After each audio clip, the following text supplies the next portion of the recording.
So a pleasant good afternoon to each and every one of you guys. We are here at St. Andrews Southeast. Yes, this is one of our very first NNP Connect, and we want to say good evening to all the persons that are out there in the diaspora, persons watching us online. We want to say a pleasant good afternoon to each and every one of you guys. If you are not yet at the SAS, then you need to come down here. We are starting the connection with NNP and the rest of Unida Carriacou PD Martinique, knowing that we are going to be vibing each and every event like we are going to start here this evening. I am joined at this time by none other than Honorable Kate Skeeter-Lewis, our parliamentary representative for St. Andrews Northeast. Pleasant good evening to you, ma'am. Good evening to you, Royalty, and it's definitely a pleasure to be here tonight. Of course, to support my political leader, the MP for this constituency, and of course, Team NNP as we restart our meetings under the theme NNP Connects. And I love the connect part. Yeah, yes. We take your way and we give everything light. There was a time, honorable member, that you were a young rookie within the NNP, as we would say. But at this stage, there have been a renewed NNP, and you can consider yourself a veteran now. How is that change, or how that change has been in you have served before the transition and what you're seeing now? It's definitely a humbling feeling to be given the opportunity by St. Andrews Northeast to serve them at that level. And throughout the years, we have created a partnership that has been developed into strong friendships and relationships. And of course, starting off about 8 years ago, it was a smooth transition, as most people said, coming from a career of teaching, already understanding somewhat the public service, right, and moving into the frontline politics. There has been challenges along the way, right, but for sure a level of experience was gained, and working alongside, you see, experienced politicians and Prime Minister like Dr. Kit Mitchell, Gregory Bowen, Oliver Joseph, working alongside them gave me that level of experience and understanding of how to navigate the political arena. And as you said, I'm a little veteran now. Yes. So that has changed, and now you are renewed to see, I mean, what we see now, develop young persons, as you said yourself, transitioning from one to the other. Having been from the constituency, you have seen your reign, and you have seen previous reigns. You have also seen reign political administration. NNP, NDC. What is the difference when it comes to St. Andrews Northeast and when NNP is in power as opposed to when NDC is in power? Definitely a major difference from the two administrations. Yeah. And you don't have to take my word for it, but you could go down on the ground and meet the people of the constituency. Because in my engagement with them, I also asked them, how are you feeling today as compared to four years ago? Right. And they would tell you things are much tougher. Government resources are so difficult to access, and there is a level of disrespect in trying to access those resources, something that they had never had to go through when we are in the leading administration. But as I encourage them to remain strong, be resilient, don't give up. The businesses are complaining, the guys on the block, the ordinary people, single mothers, it's just difficult to make ends meet on a daily basis. And then they would bring you back to 2008, right, when this present administration was the leading administration. Yeah. And they clearly remember the difficulties. And it's even worse now than in 2008. Yeah. So there is no doubt about it. When our administration, the NNP administration, is governing this country, things are much easier, resources are easier to access. And that is why the mood is there. The people are ready for our administration to regain governance of our country. Lovely.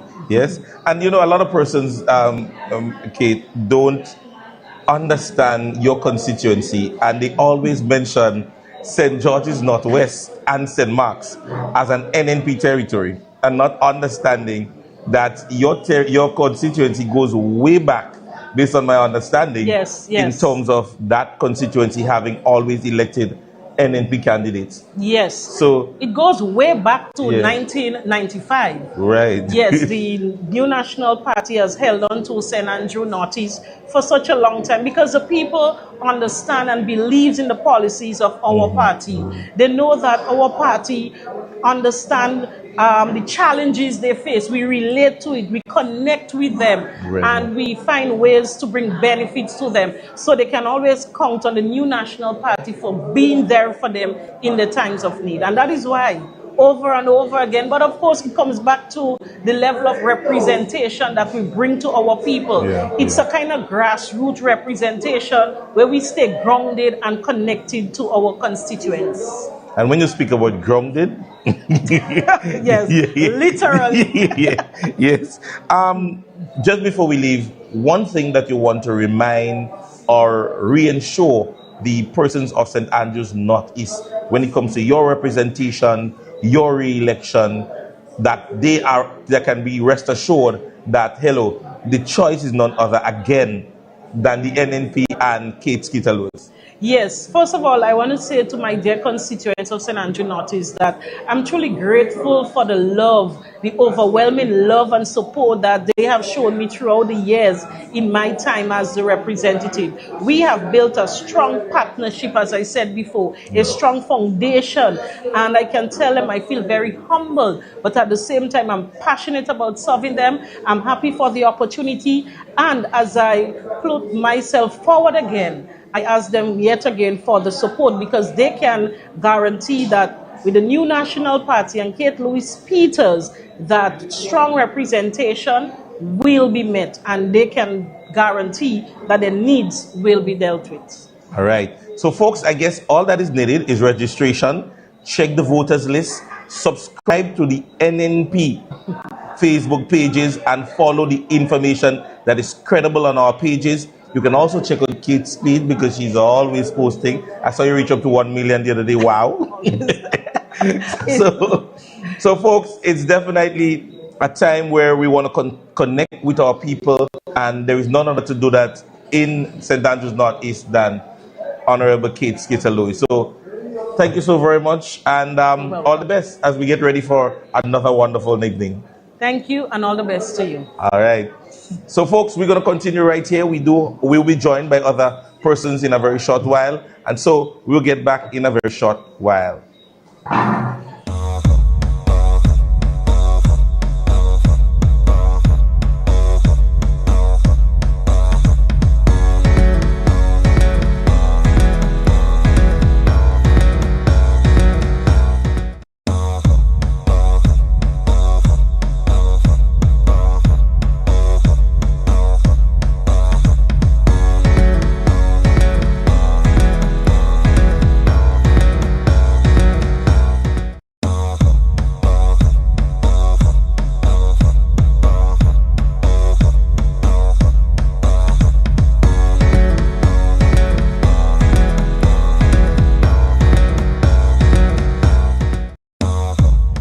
All right, folks, so we're back and we continue here.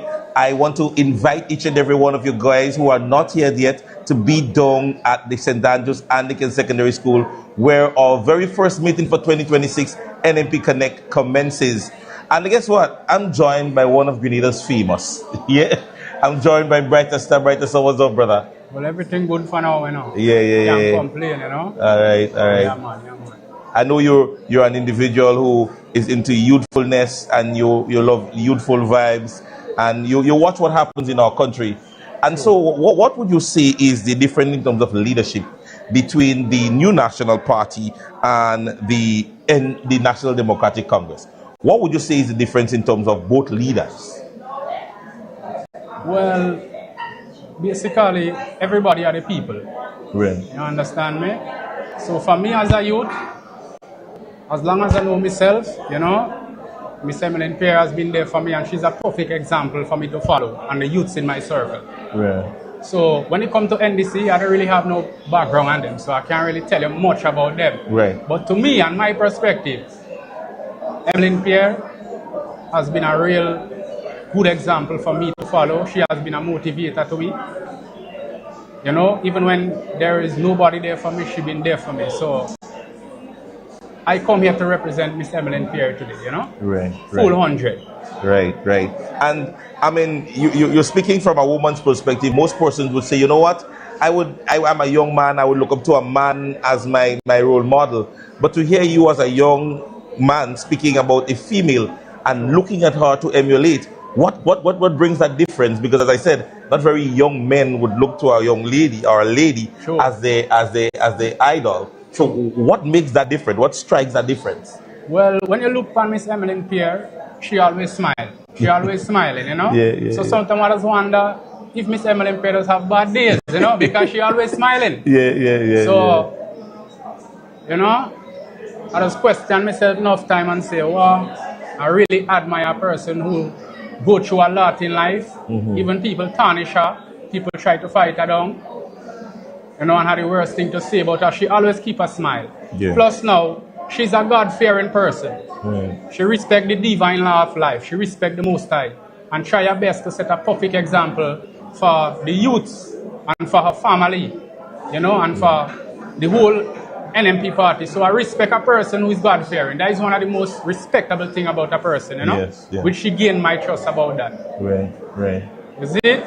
And secondly, as me tell you, she been there for me mentally. You know what I'm saying? Spiritually also.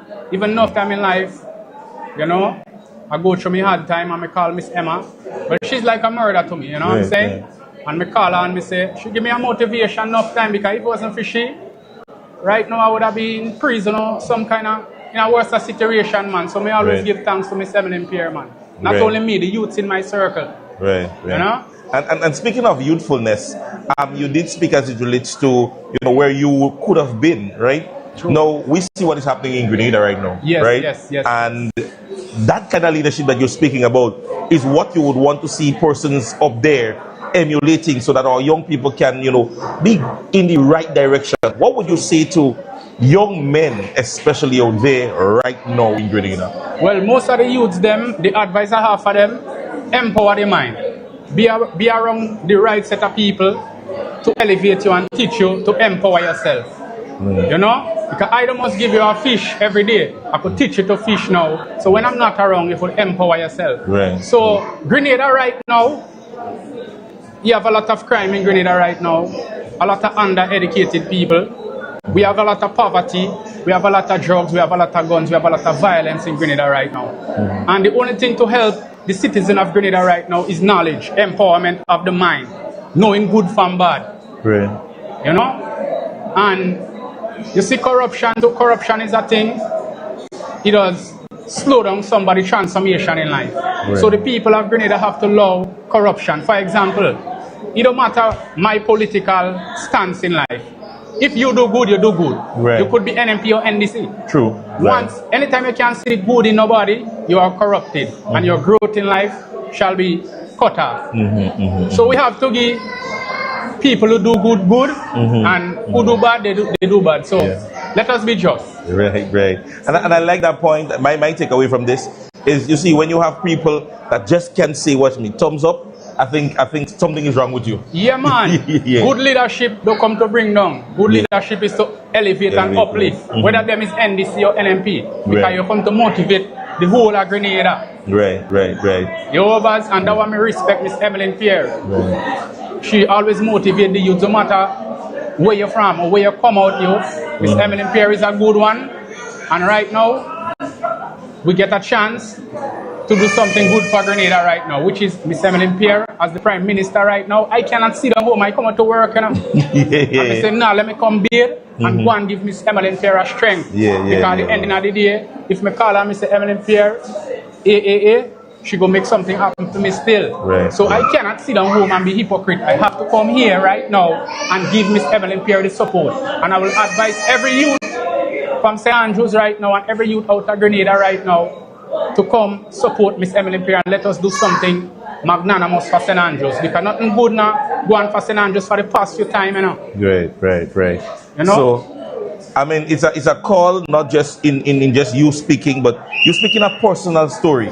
So it's not just you coming here and say, oh, just vote for somebody, but I guess it is personal. And that is what is important to persons, knowing that you can go through something and that person or persons can assist you.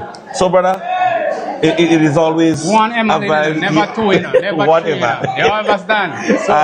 So it was a pleasure, brother. So we are wrong, we go vibes. Yes? Thanks, yeah? So yeah, folks, as you heard it, Brighter Star here. We're here at St. Andrews, Southeast, and we are at the St. Andrews Anglican Secondary School. Our NNP Connect 2026 has commenced. So guess what now? Get registered, check the voters list, subscribe to the NNP page, follow the different candidates. We have 9 already selected, and guess what? There is more. This is the story of the new National Party rescue missions, always ready to rescue Grenada with resilience, courage, and unwavering leadership. Founded in the early 1980s during a time of great uncertainty, Grenada was still reeling from the aftermath of the revolution, especially the violent way it ended. Fragile and yearning for stability in 1984, leaders from across the region gathered on Union Island with the 3 existing political parties in Grenada at the time, namely the Grenada National Party, the GNP, led by Herbert Blaise, the National Democratic Party, the NDP, headed by George Brizan, and the Grenada Democratic Movement, GDM, headed by Dr. Francis Alexis. That meeting in Union Island resulted in the formation of the new National Party, the NNP. At the inaugural meeting of the newly formed NNP, Herbert Blaise was elected as the political leader, with our present leader, Dr. the Right Honorable Keith Claudius Mitchell, appointed as the General Secretary. In December 1984, the first parliamentary general elections post-revolution were held. The new National Party won 14 of the 15 seats, and Herbert Blaise was elected Prime Minister. His vision was a united Grenada, with key pillars being economic and infrastructure development, tourism, and strong international relations. His humility and dedicated service to restore our democracy and rebuild our institutions will always be etched in our history. Internal differences between the leaders of the 3 parties that formed the NNP saw the exit of George Brizan and Dr. Francis Alexis in 1987. They subsequently formed the National Democratic Congress, the NDC, with George Brizan as the political leader and leader of the opposition in Parliament. By 1989, Dr. Mitchell became the leader of the NNP. In 1990, the NNP lost the general elections to the NDC, and Grenada was again faced with major challenges. Grenada's weak growth performance during the period 1990 to 1994 was attributed to a continuous contraction in agricultural output, which declined each year. In addition, the construction industry experienced a major contraction in 1992 due to the sharp fall in public sector investment. In 1993, output declined in the mining and quarrying, construction, and manufacturing sectors, as well as in agriculture. Gross domestic expenditure declined continuously from 117.4% of GDP in 1990 to 102.1% of GDP in 1994. By 1995, the new National Party was called upon by the people of Grenada to perform its second rescue mission under the leadership of Dr. Mitchell. The work of the NNP team and the clarion call for inclusivity during that period of service led to the party's first historic clean sweep victory in 1999. With the exceptional leadership of Dr. Mitchell, the NNP team went on to shape some of the most defining moments in our nation's history post the period of the revolution, leading the country through its darkest hours of 2 major hurricanes, Ivan and Emily, a world financial crisis, and a pandemic. Grenada suffered damages in excess of 200% of its gross domestic product, GDP, as a result of the hurricanes. Team NNP was charged with the responsibility to manage the rebuilding process in collaboration with the social partners, including the opposition.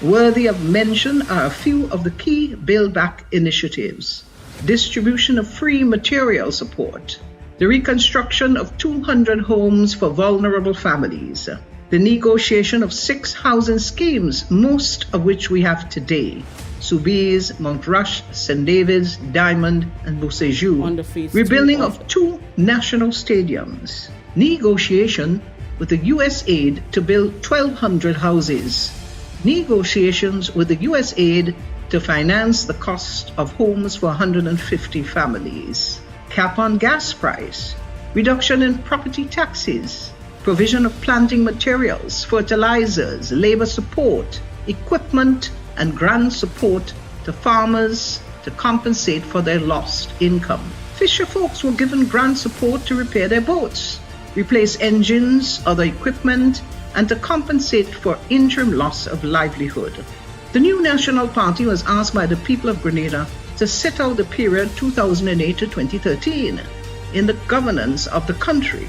But by 2011-2012, the cries of yet another rescue mission were heard.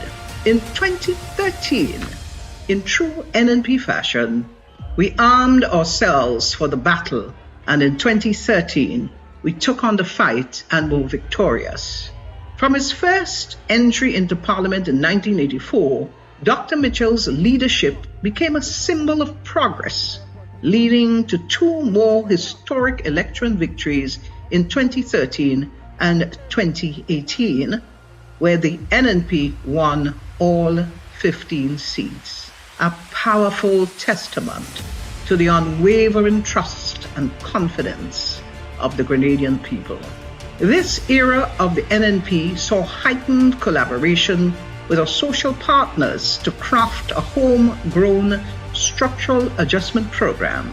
The key objectives of this program were increase growth, restore fiscal and debt sustainability, strengthen the financial sector, while ensuring that social safety net programs such as the Support for Education, Empowerment and Development SEED program better targeted poor and vulnerable households, and that a targeting instrument was utilized to more objectively identify beneficiaries.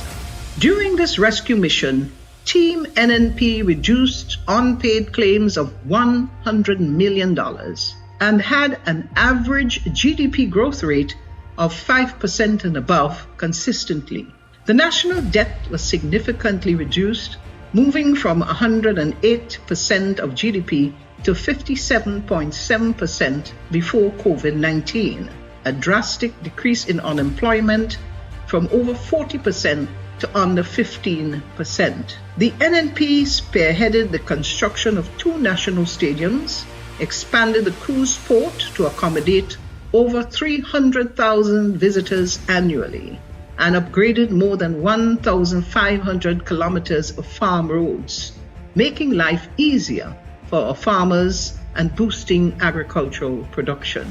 In the realm of social progress, the NNP's legacy is undeniable. We brought clean, potable water to over 95% of households, expanded electrification to rural areas, and revolutionized telecommunications, making high-speed internet accessible to schools and homes across the nation. Education was a cornerstone of the NNP's commitment to the nation. The government awarded over 3,000 scholarships, providing access to higher education for students who would otherwise not have the opportunity. Through programs like the Imani, Empower, Project Fly, Youth Biz, Aspire, Reach, and Youth in Agriculture, the NNP empowered thousands of young people with skills training, job placement opportunities, and the chance to build a better future through scholarships and other support programs. During the COVID-19 pandemic, The NNP protected the livelihoods of thousands of Grenadians through physical measures that stabilized the economy and prioritized public health. Over 7,500 families benefited from housing initiatives, and as of June 2022, the NNP was paying pensions to 2,200 retirees with an average annual budget of $75.4 million. These victories were more than just political successes. There were endorsements of NNP's dedication to the people of Grenada. Dr. Mitchell's leadership brought about significant economic progress. Today, Grenada finds itself at another critical crossroad. The current NDC administration's mismanagement has weakened our economy, eroded key institutions, and undone much of the progress the NNP worked so tirelessly to secure. Under the NDC, serious crime and inflation are skyrocketing, the quality of healthcare deteriorating, and the people are once again bearing the brunt of poor governance. As history has shown, when Grenada calls, the NNP is always ready to respond. We stand ready to rescue, rebuild, and restore. This isn't just a mission, it's a promise.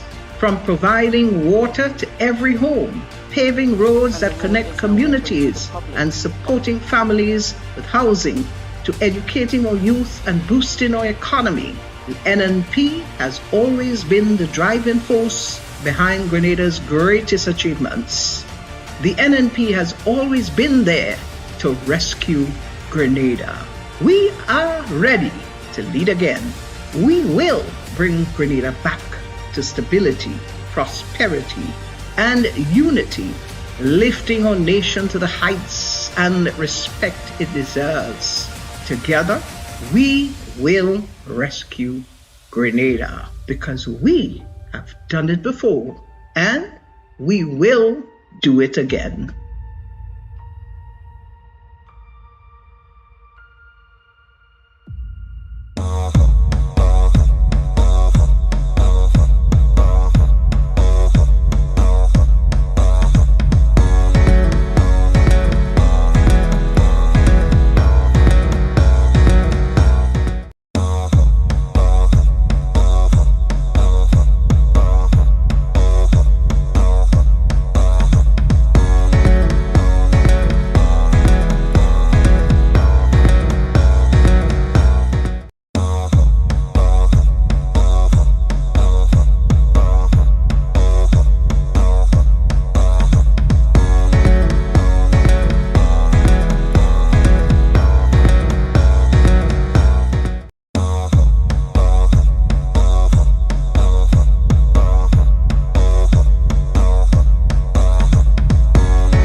Thank you very much, Mr. Operator.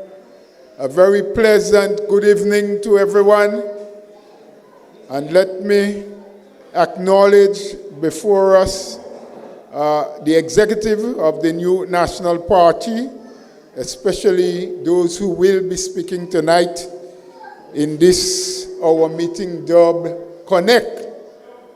I also would like to take the opportunity to thank all the other people who are here, members of the party, those who have just come to listen, and of course, those who are taking us on live. We are live from right here in SAS. But as per usual, we never start or engage ourselves in any of these kinds of functions without first acknowledging that God is amongst us, and to ask on him for his mercies and his blessings and for guidance as we go through tonight's meeting.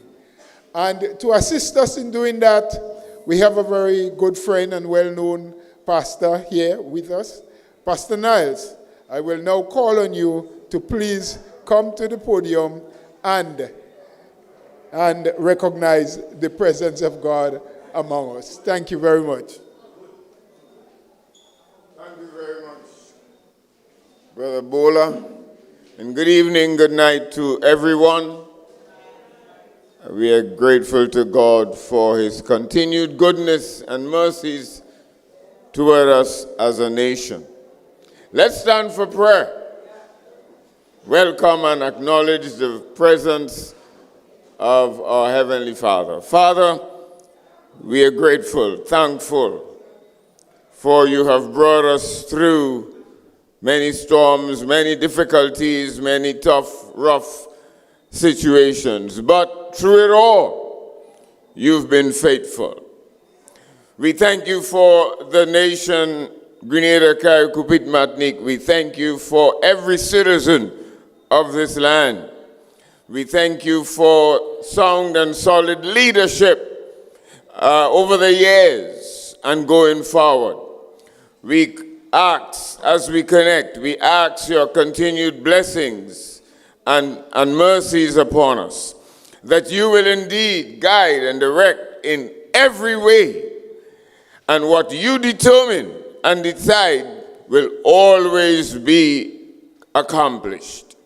Even as we look ahead, we ask God for your particular blessings upon us as a people, and that as parties and this particular party do their work, you in turn will reward and grant the blessings and benefits that is well deserved. We commit everything this evening in your hands. We do so in the name of the Father, and of the Son, and of the Holy Spirit. And everybody say, amen. And praise the Lord. Amen. God bless everybody. Our sincere thanks goes out to our Pastor Niles. I'd like you to remain standing as we continue with the other protocols, and I call on now Miss Lindona Roberts, one of the workers of the constituency, to come lead the national anthem. We can sing along with, oh, she's right here. Lindona, the national anthem, and then the party song. Good night, everyone. Let's stand attention as we sing the national anthem.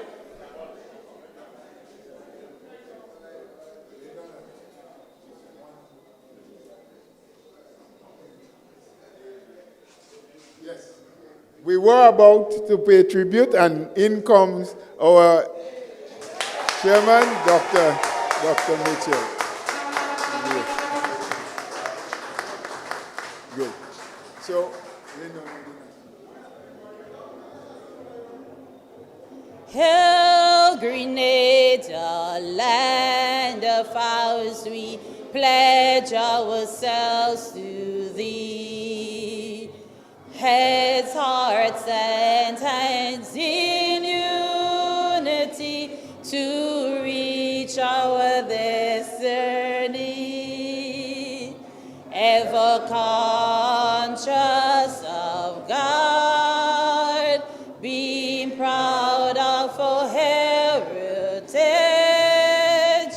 May we with faith and courage aspire, build, advance as one people, one family.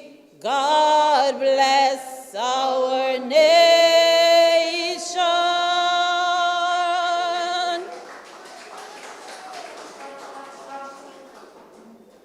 We all sing the party song. Don't be seated. Let's stand. Oh, you can count on me, working for my party. Faithful I will be. I will fight with all my might, working for the NNP.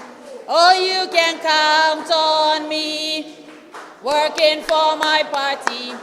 Faithful I will be. I will fight, oh working for the NNP.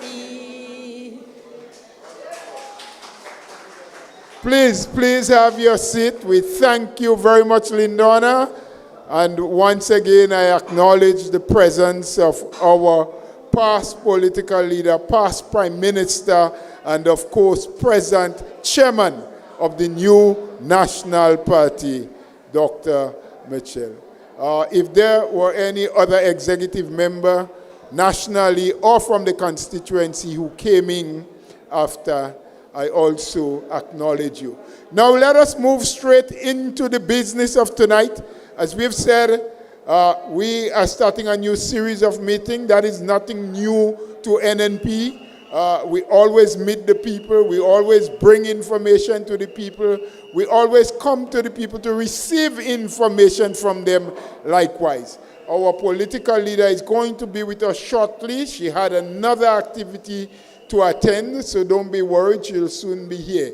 And of course, we want to expose tonight the silence, the total silence. Does it worry you that so many things are being done or not done?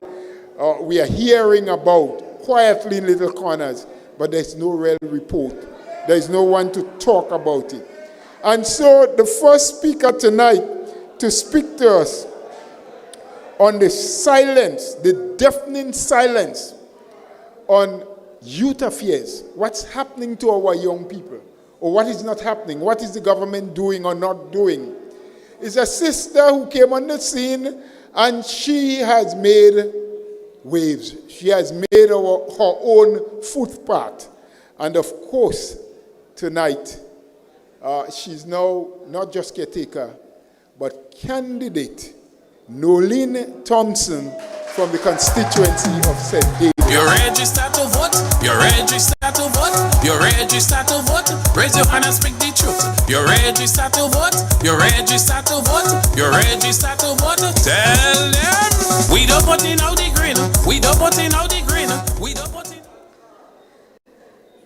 Our chairman, the Right Honorable Dr. Keith Mitchell, my esteemed colleagues, people of Grenada, Carriacou, and Petit Martinique, brothers and sisters, my beautiful, talented, but suffering young people of this nation. Let me start tonight by telling you about a young man I met recently on one of my constituency visits. A respectful young Grenadian, focused, disciplined, determined to build a future with his own hands. This young man was accepted to Nulo, a place where real skills are taught and real careers can begin. But here is the painful truth.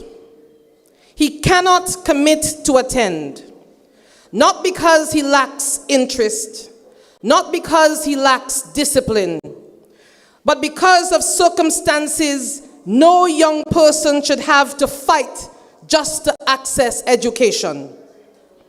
His mother is deceased. His father is a single parent working 2 jobs just to ensure that all 5 children have a roof over their heads. Every dollar in that household already has an assignment. Some mornings, his father gives him money for bus fare, when he has it.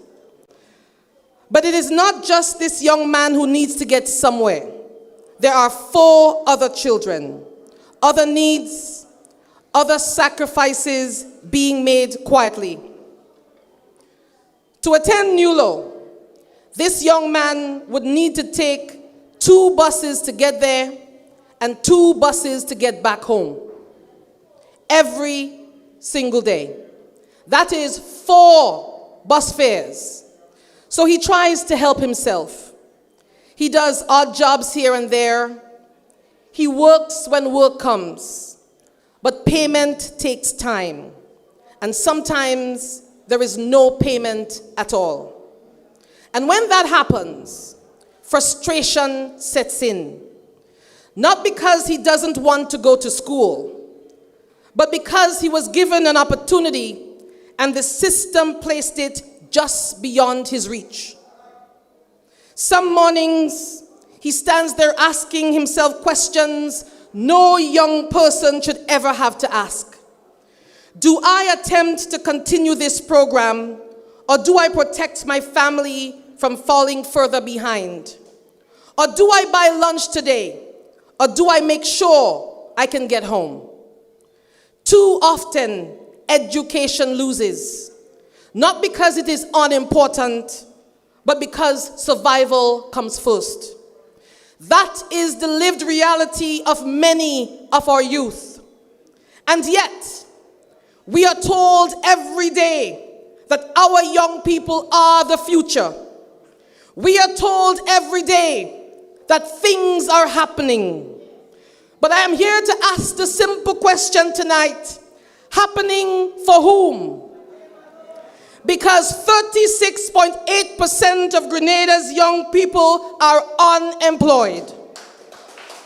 That is nearly 4 out of every 10 persons under 30 who cannot find work. That is not transformation. That is not progress. That is failure. When I walk through the villages of St. David's, when I talk to students in our communities, when I see young people idle day after day, I do not see transformation. I see betrayal. Our youth are not short of talent. They are not short of ambition. They are short of skills training. Because we failed as a country to build and maintain the systems that prepare them.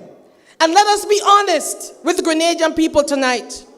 We import labor not because our young people are unwilling to work, but because too many of them do not have the necessary skills training required for available jobs. That is the truth. Our youth sit idle not because they are lazy, but because they were never given a fair chance to qualify. Friends, I recently spoke with a Grenadian living in the diaspora, a skilled professional, a son of this soil. He told me he offered himself free of cost to the current Member of Parliament for St. David to help train young people in any skill center that can be made available. No salary, no contract, just service. He followed up and followed up again and again. Up to today, not a word. And now even he feels frustrated because he cannot give back to the community that raised him. We talk about diaspora engagement. We talk about patriotism. We talk about national development. But when skilled Grenadians step forward, willing to give their time and knowledge, they are ignored. That is how opportunities are lost. That is how potential is wasted. That is how frustration grows among our youth and among Grenadians abroad who still care deeply about home. And that brings me to the Anglican Skills Training Center in St. David's. The facility has been in ruins for a long time. In a world where technical skills are the gold mine of the future, our vocational school is a graveyard. And what this government has done after all the campaign promises, nothing. No new vision, no new plan, just silence while our children's potential is buried under that rubble. In today's economy, technical and vocational skills are not optional, they are essential. When a skills training center remains abandoned, it does not just represent a broken building, it represents lost opportunity. It represents untrained hands. It represents young people sitting idle, not by choice, but by circumstance. Rebuilding that center is not about politics. It is about national responsibility. Friends, we are told education is free. But free education means nothing if students cannot afford the basic tools required to learn. Right now, in T.A. Marichaud Community College, our local college, there are students enrolled in technical and vocational programs who cannot afford basic equipment, something as simple as a soldering iron. And so, what happens? Some students drop out, not because they lack ability, but because they cannot keep up without the tools. Others stay, but they are ill-equipped for the real world, graduating without hands-on experience, without confidence, and without competitiveness. So we ask ourselves, what kind of free education is that? If a young person is accepted into a program but cannot complete it properly, if they leave without the tools to succeed, then we have failed them again. That is how you build a skilled workforce. That is how you prepare young people for real jobs. And then, when they graduate and cannot find work, they are told, start your own business. But where is the support? Where is the affordable financing? Where are the business development programs that actually work? Where are the concessions for young entrepreneurs and young farmers? Every barrier remains. Every cost falls on their shoulders. And then we wonder why frustration grows. When 43%, almost half of our young people are not in education, not in employment, and not in training, that is a national emergency. When your youth employment rate is among the highest in the region, you have failed as a government. Friends, at TAMCC, workers went on strike asking for what? Fighting for wages that the government agreed to but did not honor. Asking for a 5% increase that amounts to less than $100 for some of them. Is this how we treat the people training our youth? You cannot talk about investing in young people while refusing to invest in the people who teach them. Friends, this government can find money to travel the world, but cannot find the resource to honor a modest 5% increase for educators or train, equip, and support the very generation that must carry this country forward. We are losing our best minds to brain drain, our brightest minds, our most talented young people. They're leaving. They're going to places that value them, that invest in them, that give them opportunities. Friends, youth crime is rising. Gun violence among young people has doubled since 2019. More than half of gun-related arrests involve people aged 16 to 29. Young people are turning to desperate measures. These are the things that are happening. We cannot afford to lose an entire generation, and we cannot allow this government to let it happen. Friends, our young people, again, they are not lazy. They are not lacking in ambition. They are not the problem. The problem is we have a government that makes promises it doesn't keep. A government that builds their personal brands but doesn't build vocational schools. A government that talks about youth employment while presiding over record youth unemployment. Our young people deserve better. They deserve training. They deserve careers. They deserve opportunity. They deserve a government that sees them as Grenada's future, not Grenada's forgotten. And let me say this clearly, my friends. When the NNP government returns, we will not abandon our youth. We will rebuild skills training. We will invest in vocational education. We will partner with our diaspora. We will remove barriers to opportunity. We will treat our young people like the valuable assets they are. Because our young people are not props. They are not problems. They are Grenada's greatest resource. They have waited long enough. They have been patient long enough. They have been betrayed long enough. It is time to give them what they deserve. Opportunity, training, careers, and a future right here in Grenada, Carriacou, and Petit Martinique. Thank you, and may God bless Grenada, Carriacou, and Petit Martinique, and our youth. You're registered to vote. You're registered to vote. You're registered to vote. Raise your hand and speak the truth. You're registered to vote. You're registered to vote. Yes, we're ready to start to work. You hear it? Did you hear it? That was for us, Sister Nolin Thompson. Breaking the silence on youth. Yeah? Letting everyone know, if they had forgotten, to remind them that our youth is both the present and the future. And we have to invest in them and work with them. Thank you. Thank you very much, Sister Nolin.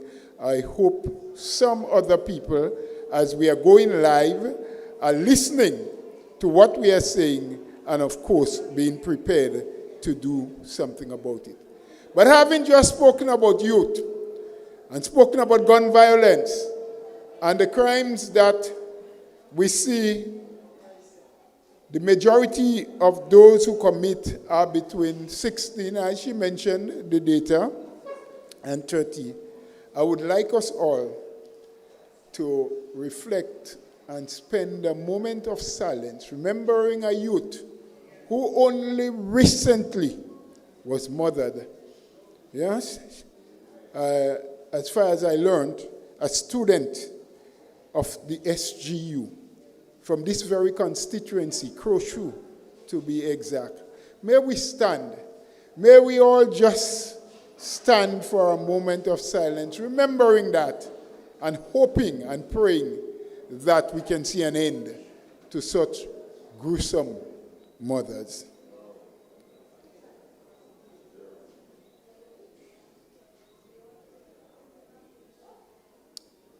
May her soul and the soul of all those that have been departed rest in peace. Thank you very much. And we want to continue to break the silence tonight. Remember, we have termed this series of meetings Connect. We want to connect with you. We want you to listen. We want you to understand. And we want you to break the silence. All of us, every one of us, has a part to play. We do have a responsibility to see the positive changes that we want happen in Grenada and to do something about it. So our next speaker will come now to break the silence on the cost of living. Something that is hurting every pocket, but something that some people only shoo-shoo in corner about. They don't want to talk loud because they are part of making it. In fact, only towards the end of last year, one famous minister said, there's no poverty in Grenada. All Grenadians are happy. They are living well. But we have a gentleman who, for various reasons, and very good ones, is breaking the silence, breaking the waves. People are almost adoring him because they are happy that he has come forward and he's going to do what is best for Grenada. St. Andrews, Southeast, and SAS, I want you to put your hands together and let us welcome Dr. Adrian Joseph as he breaks the silence on the cost of living.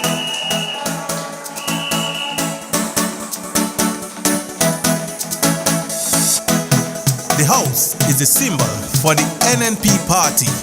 We're going green all the way. Green, we voting green. Green, we voting green. Green, we voting green. On election day. Green. Good night. Good night. Good night, St. Andrews, Southeast. Good night, St. Andrews Southeast. Is there love in this house? Can I hear from you? Is there love in this house? Kitaka, there's one thing I would like to tell you guys. The next time we have in a meeting, I prefer a cordless mic. I am one of the people, and I would like to be amongst the people every time. Love in the house. My friends, they've asked me to break the silence on the cost of living in Grenada. That is not something that I expect the new National Party, nor the citizens of Grenada, Carriacou, and Petite Martinique to remain silent about. So I don't have to break the silence. We know there is no silver bullet, a magic solution to this crisis, which targets especially the most vulnerable among us, we the people. The few at the top are having, excuse me, Dr. Mitchell, a damn good time, while we here at the bottom are suffering. Who can relate? The single mother, the struggling worker, the low-income household, our small and micro businesses, persons in the public service where I come from, who earn fixed income, and of course, our seniors and pensioners. St. Andrews Southeast, we're really feeling it, you know. Groceries up, light bill up, everything going up. They and all are going up because they're flying everywhere. But do you know why they want us to keep silent? Do you know what is not going up, my friends? Your salaries. To meet this atrocious cost of living that is crippling, especially the most vulnerable among us. My friends in St. Andrews Southeast, this thing is very serious, you know. And together, we must shout at every opportunity. We must not pretend it is not happening. We must not do like the others and bawl with our mouths closed. We must speak up. This is the truth, sisters and brothers. Single mothers are stretching every dollar. Farmers, fisher folks, who, by the way, have lost a significant portion of their income. Small shop owners are barely catching a break. Public officers are feeling squeezed. Seniors and pensioners are wondering how can they manage in these times. Folks, we cannot continue in that way, and that is the truth. We're in this hole because of the recklessness of this administration. Their don't caring attitude, their deficiency in governance, and the lack of leadership in addressing the concerns that affect us every day. As I've said to many of the forums that I speak at, we can sit here all night and identify the problems. They've compounded it, and the list is very long. But me, I'm a solution-oriented guy. I'm focused on finding a way out of this madness. And do you know what is the first solution? The new National Party. Friends, we must get together and build resilience, not excuses. We must strengthen national adaptation plans. We must give faster disaster grants, not a bag of promises. Disaster risk financing so recovery can be quicker and smoother, just like the way the NNP did, how we prepared for it. We must focus on agriculture by growing what we eat and eating what we grow. We must invest in food processing and add value to our products. We must reduce the imports and keep money circulating on the ground. What about energy? I had a forum, I think it was last week, Wednesday. And some of the more learned folks was explaining to me the way these people are raping our sole energy infrastructure, the Grand Lake. Grand Lake should be allowed to pass on some savings to the ordinary folks. Instead, it's just bad management and higher energy costs for each and every one of us. How many of us here can relate that we are paying much higher electricity bills when the one come? It's crazy. It is insane. We need to reform electricity charges to protect low usage households, my friends. Give me a 5. Folks,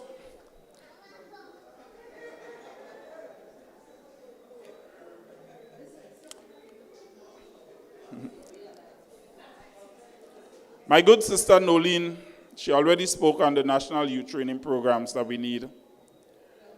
We need to upskill the construction sector, the agriculture sector, energy, trades. We need to retain skilled labor here in Grenada. While our nurses leave, we are bringing in nurses from Ghana and probably paying them much higher wages. My friend, that is insane. We need to revive proven initiatives that has worked before. We have showed them the game plan, but I don't understand why they are not using it.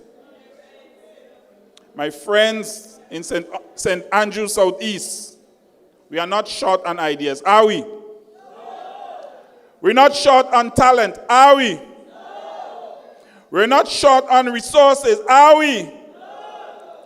We are not short on proper management, are we? So, I say to you, let NNP bring experience, new energy.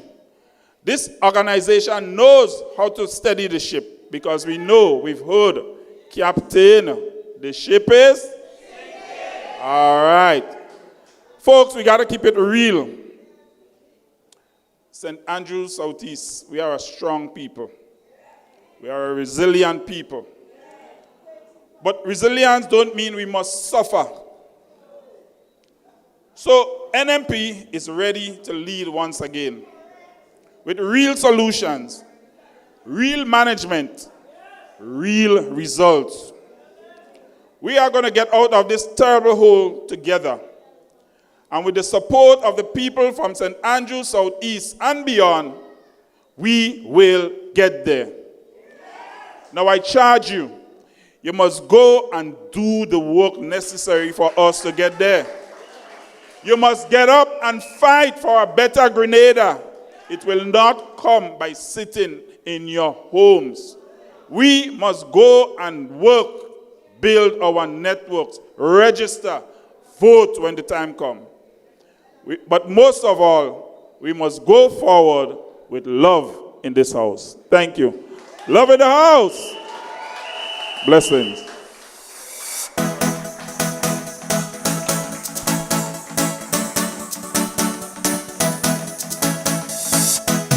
The house is a symbol for the NNP party. Thank you very much. Green all the way. That was for you, Dr. Adrian Joseph. And you know something? The man is the candidate. You know for which constituency? And the boss smiling, you know. He say, I hand it over to a young and strong fella, a stallion. He start bringing out some ideas. Let's work together. You know, as you said, let's go out and do the work. That reminds me, you know, I can't sing so well. But many years ago, there's a guy from St. Andrews Northeast, actually Simon to be exact, where they're still building the cultural center. Or because, I mean, it's a long time we started. Sister Kate, did you know Calypsonian Kelly? Yes, he's the brother of Molly, the Roscon lady. Yeah. So when NNP just came into office, Kelly used to be a very good Calypsonian. I can't tell you what he is now. Anything. And he sang something. It's work we want. Work the people want. And he called his sister name in the song, you know. Yeah, man. Molly says she wants some money to buy some French cut panty. What? But I tell you. So we must go out and do the work. Not for the same reason Kelly say, but for the reason that we need to transform Grenada into what it has the potential to be. Yes, we know what Grenada could be because we were there before. We know what we are capable of. Yes, and let's stop worrying with those fellas. So we're going into a new area or another area where there is heavy silence, and we need to do that. There's a gentleman among us, has been a former minister for many years. In fact, he was at one time the former opposition leader in this country. And he has had an opportunity to help transform both the agriculture and fishing sector of this country. And the silence now is deafening. Our fishermen can barely make a living now. They have to pack up their tools of trade. The other day I went to St. George's and I was trying to count the number of fishing boats, the trawler type, the big ones that go out to catch the tuna, and I lost count. And I said, look at that. Total silence. Now, I did not announce him before. I wanted it to be an element of surprise. And I want you now to put your hands together for Mr. Michael Baptiste as he comes to break the silence. The NDC administration failed in the first term, and they're begging for another one. Sing for them. Sing for them. They're going the wrong way. Mash up NDC. They're going the wrong way. Cannot run this country. They're going the wrong way. The leader don't listen. They're going the wrong way. So they divided into. They lie for the people. So many things they promise they go do. Okay. They say $700 not enough money. A pleasant evening to everyone. Chairman of the New National Party, Dr. the Right Honorable Kit Mitchell, the political leader of the New National Party, Sister NNP, the parliamentary arm of the New National Party, brothers and sisters, a pleasant evening to every one of you. First, let me thank Sister NNP for her invitation, extending an invitation to me to be here this evening. And when she extended that invitation, I gladly accepted it.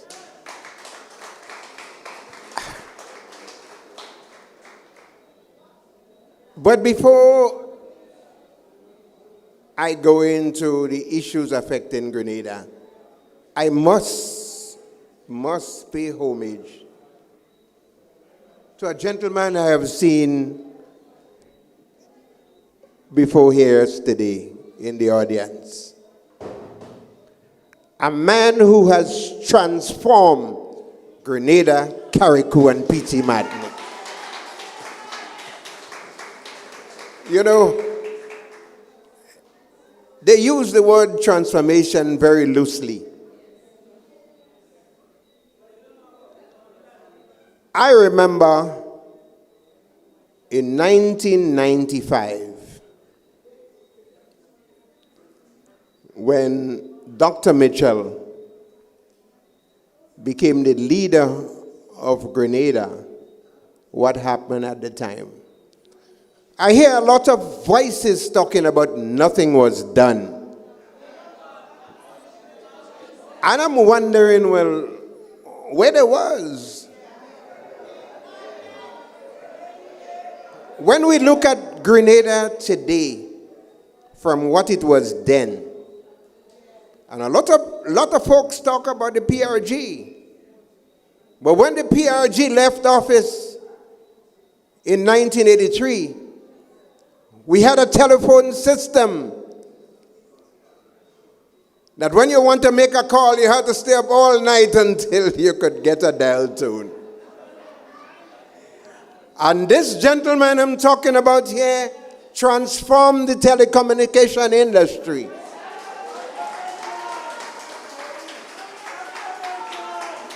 Let's not take things for granted. We must give to Caesar what belongs to Caesar.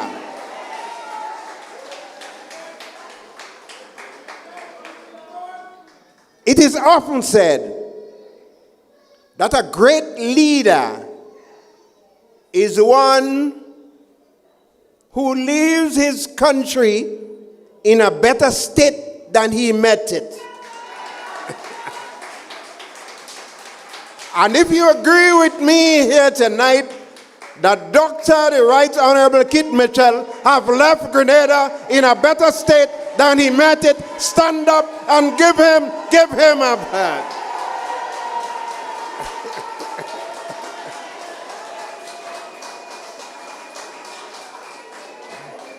You know, stadium, ministerial complex,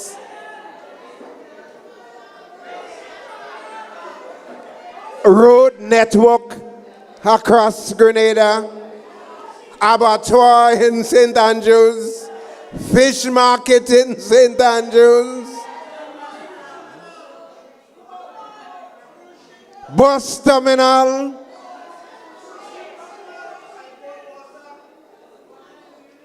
and you know, it behoves me to ask the question, can you identify one single project that the National Democratic Congress have brought to Grenada, Carriacou, and Petit Matli?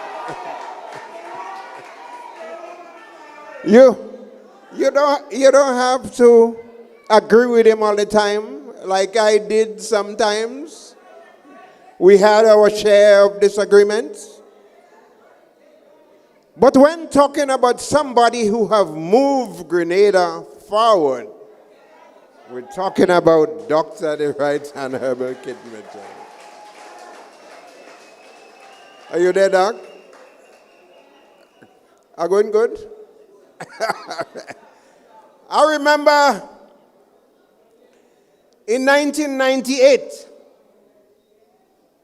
when we were forced to call elections prematurely, because at the time Dr. Fletcher had resigned and they lost the majority in the parliament. And everyone said, oh, well, that's the end of that. And brothers and sisters, the people of Grenada was so satisfied with what was happening in 3 short years, they gave him the first 15 seats.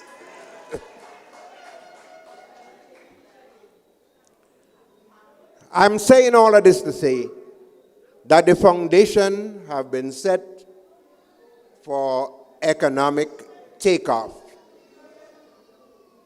across Grenada. When I look at the current situation in Grenada, it pains my heart. And I have to ask every one of you tonight, when you get down on your knees, say a prayer for Grenada.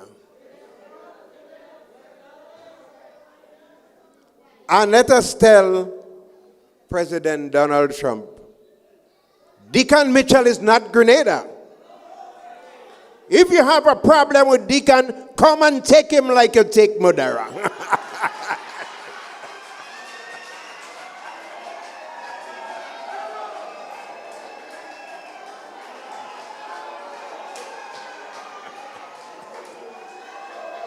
Are we there? Did you hear what I say? No, you don't. No, you don't. I am saying to you, but never in the history of Grenada have we seen a small island of Grenada under so much pressure from our great ally, the United States of America. We have so much ban. I don't know where to start. We have a travel advisory warning. And none of you here today can say that Grenada is not safe. But to the people on the outside, whose citizens have been wronged in Grenada, they are speaking a different language. Now, not long ago, you recall, 3 thugs escaped legal custody.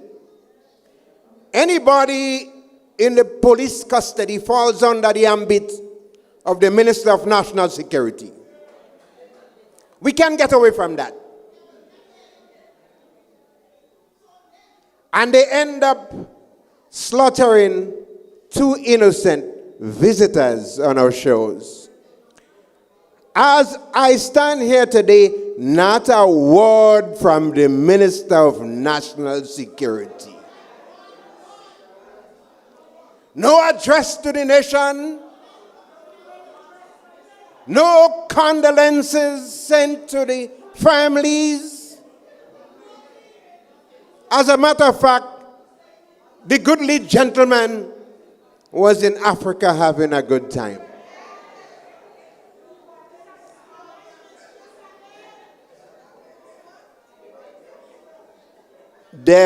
Shortly thereafter,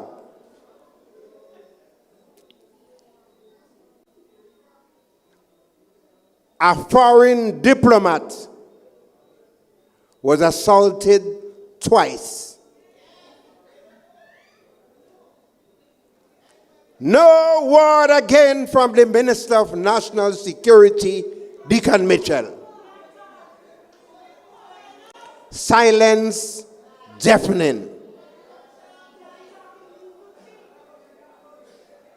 So the United States of America decided to punish Grenada as a result of the negligence of Deacon Mitchell.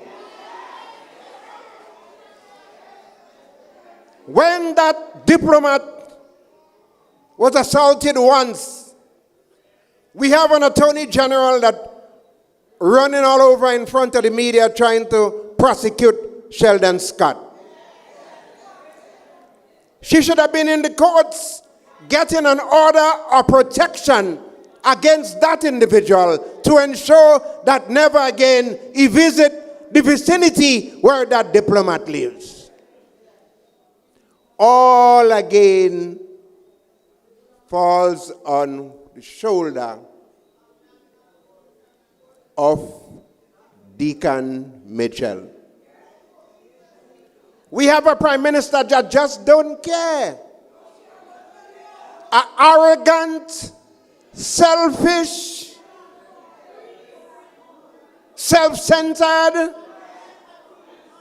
individual who are offering Grenada showmanship instead of leadership, brothers and sisters.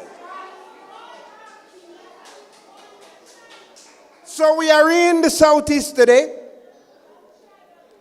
and we are saying that the time has come when you must ensure that your parliamentary representative here come home safely, and that she become the next Prime Minister of Grenada, Carriacou, and Pitima.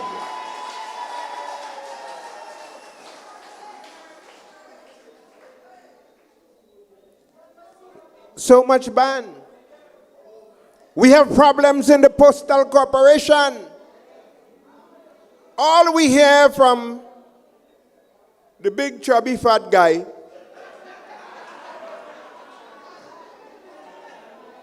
did I say something wrong? Well, you know, he wasn't so chubby until the NDC get in office. Because prior to that, he used to be in Baltazar, in a little river tube in there. But since the NDC got into office, and he carrying a check from the stadium, a check from the checkbook from the Postal Corporation, he started expanding, brothers and sisters. You know, the Postal Corporation means a lot to we, the people of St. Andrews, rural Grenada. The people of Soubise used to ship their sea moss. That's gone. The people of Munich used to ship their farine. The people of St. David's used to ship their tamper and brown to the post office. Not a word today as to what's going on. And hence the reason why I'm standing here today, I am saying to you, the people of Grenada, Carriacou, and Petit Martinique, we need to change the government.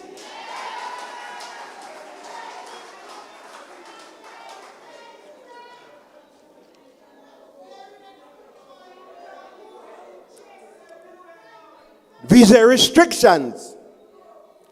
And you know, they all like to blame it on President Trump.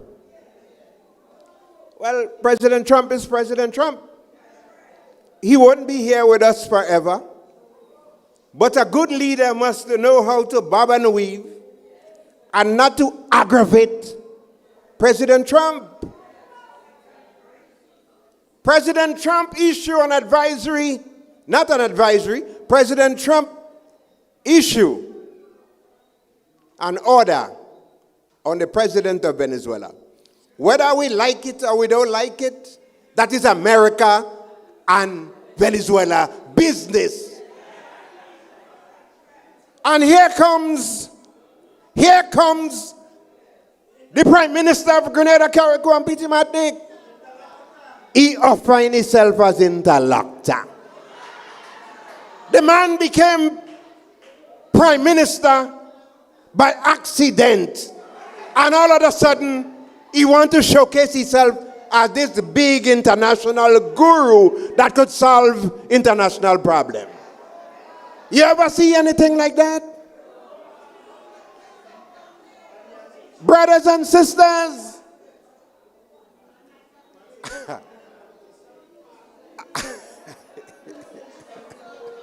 and you know, it's no joke. Mr. Chairman, I didn't ask you thing. What we find? You find not talking? You find not talking too much? I don't know. Tell me, because I don't know if you bring me here tonight just to talk about fish. Is that what you do? So, he offered himself to act as interlocutor between Venezuela and Grenada business. But here's the joke. The man have a minister of finance that has been sanctioned by the United States of America. They take a visa. And the only way he could attend a World Bank meeting or IMF meeting is if they bring the meeting to Isla Roon, my brothers and sisters. But here is this joker.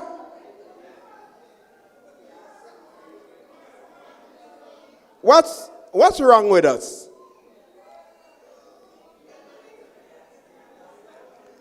Are you ready?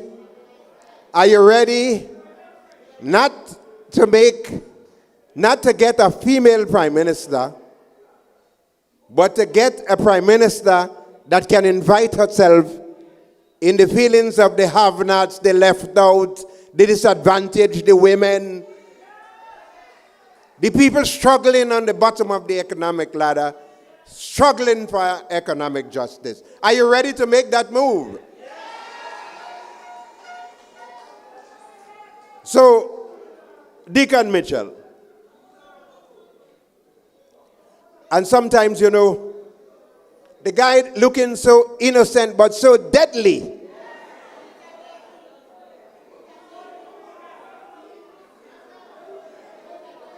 Burial pass. Destroy part of we agriculture infrastructure. And one would thought that the guy would encourage people to plant back the banana, plant back cocoa, plant back nutmeg, plant back the food. The guy before the camera telling us to plant black pepper.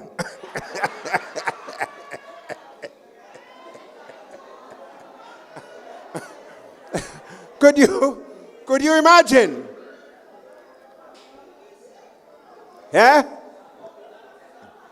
I don't know if he's sick, you know. I didn't listen to him, but I started listening to him recently because he's singing like a comedian too. The last time I listened, he say, a lot of people passed away and died.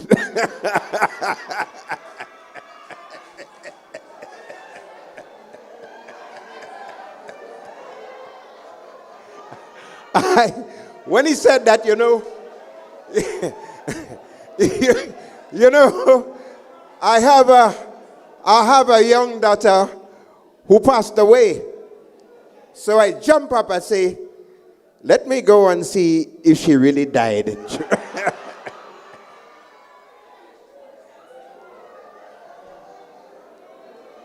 But let's stay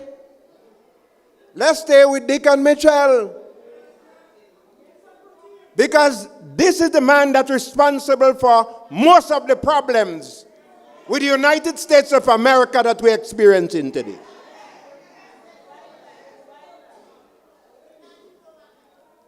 Are you there? Are you within the sound of my voice? Right. Now, America made a request to install a radar. We can't tell him whether to say yes or no. It is right to make a decision. But you're not telling the Americans yes or no. But you're going all around saying you don't want no radar because they go use radar to attack other people. Brothers and sisters, that was one of the stupidest things that I'm hearing from a leader. Keep your mouth shut. Today we are paying the price. Look what's happening to our fishing industry. You know, in 1995, Dr. Mitchell gave me the responsibility to develop the fishing industry in Grenada. And I'm very passionate about that. And I'm sure he do too. Because at the time, we were chopping fish by the roadside. When you pass through St. George's, Melville Street, you would see the heart of town, people chopping fish by the roadside. When you come to Grenville here, you would see all on the sidewalk, they're cleaning fish, go up, same thing. And we set out and developed a vibrant, lucrative fishing industry.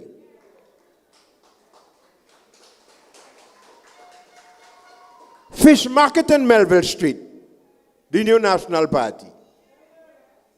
Fish market in Grand Mall, the new National Party.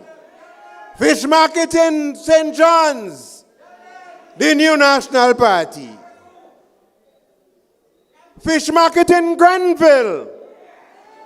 The new National Party. And by the way, I was the minister responsible for all of that. Grenville here. We saw fishermen carrying bottles of gas across the road. They're going by the gas station and purchasing gas. And we say, no, that don't make much sense.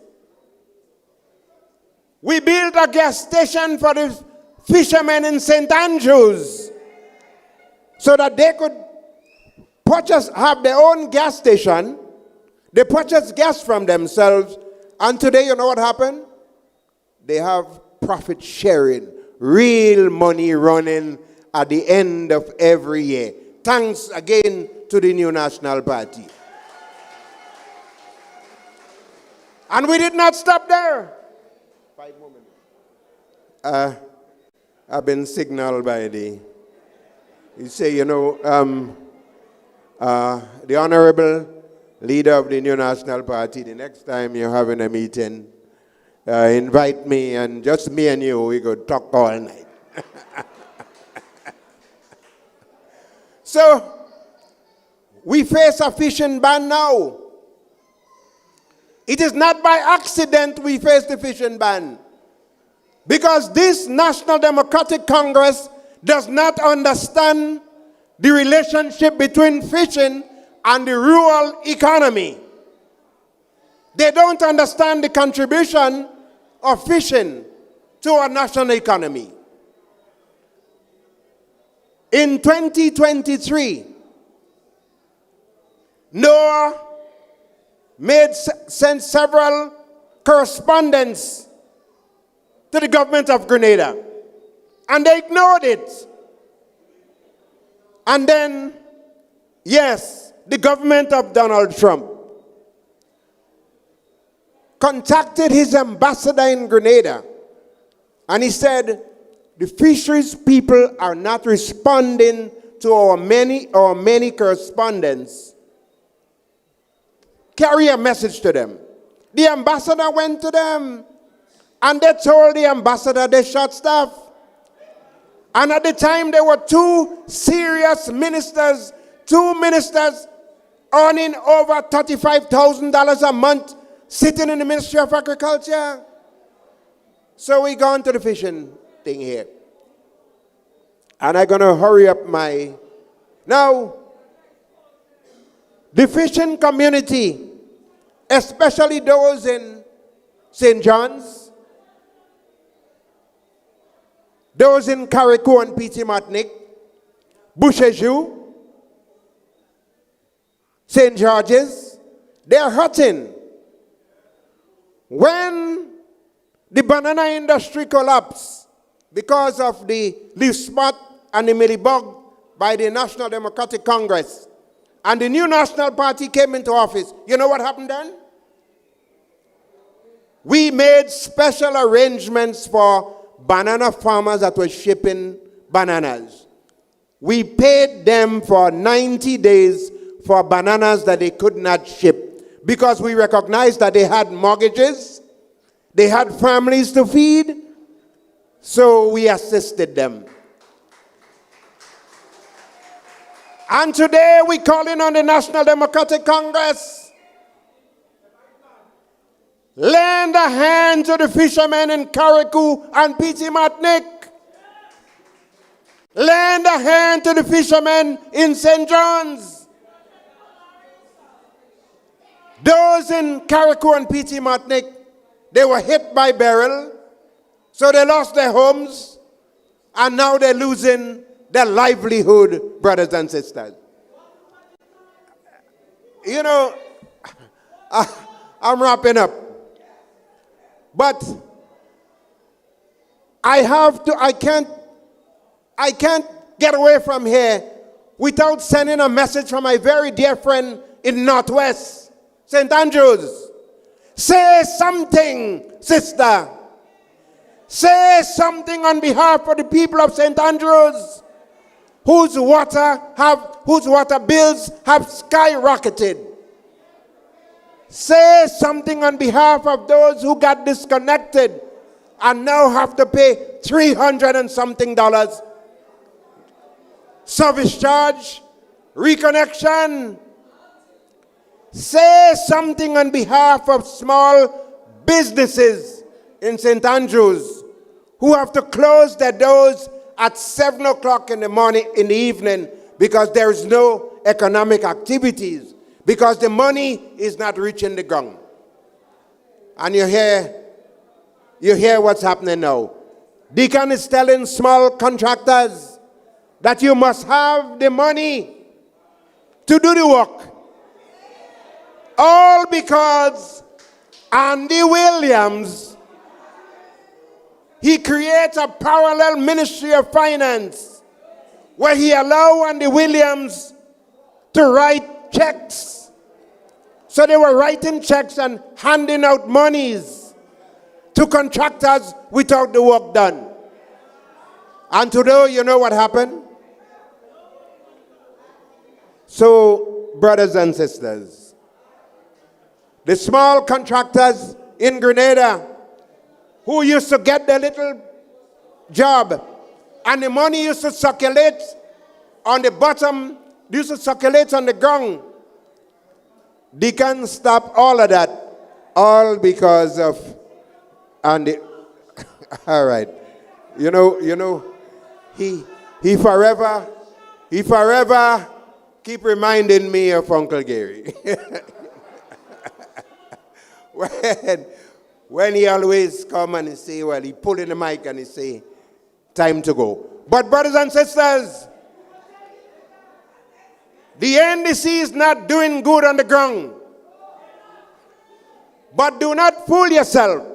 Just because they're not doing it good on the ground, you can't beat them just so with anybody. You must organize. You must come with a plan. We must attack the issues. We must invite ourselves into the feelings of ordinary people and make sure when the time comes, we see the back. Deacon Mitchell.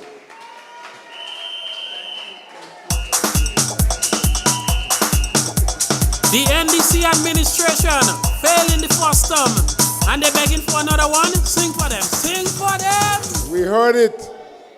We heard it. We heard it from a rural person. We heard it from a man who has been there when it was being built. From someone who stood and watched the NDC destroy what was built and what was meant to assist the poor and the ordinary. We want to thank you, Brother Baptiste. We really want to thank you for breaking the silence and for bringing it out. Friends, let's use this opportunity now to thank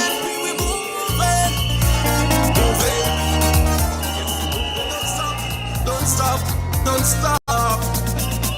Old people did say back long time ago, if something can break, don't fix it, leave it so. And up to this day, this I still maintain.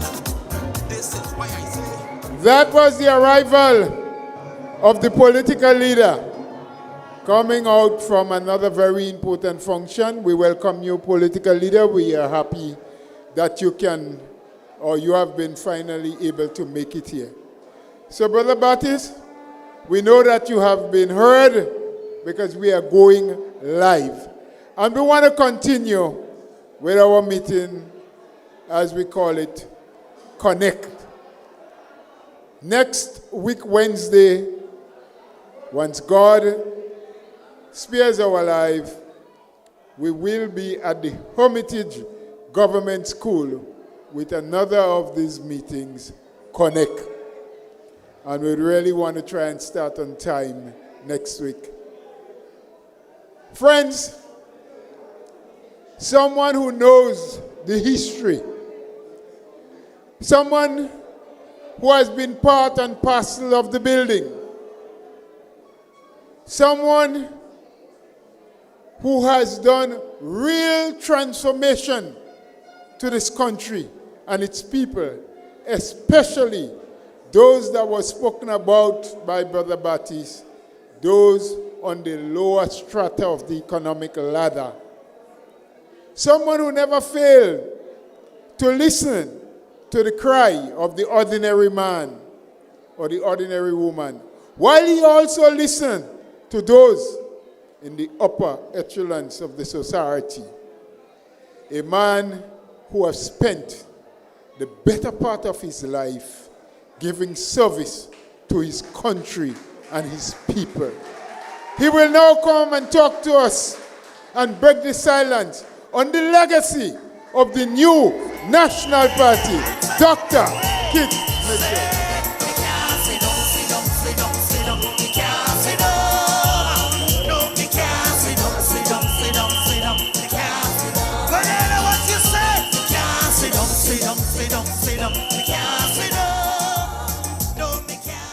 Thank you, Brother Chairman. And of course, let me recognize our dear sister, our political leader, and of course, the next Prime Minister of Grenada, Carriacou and P.T. Martinique.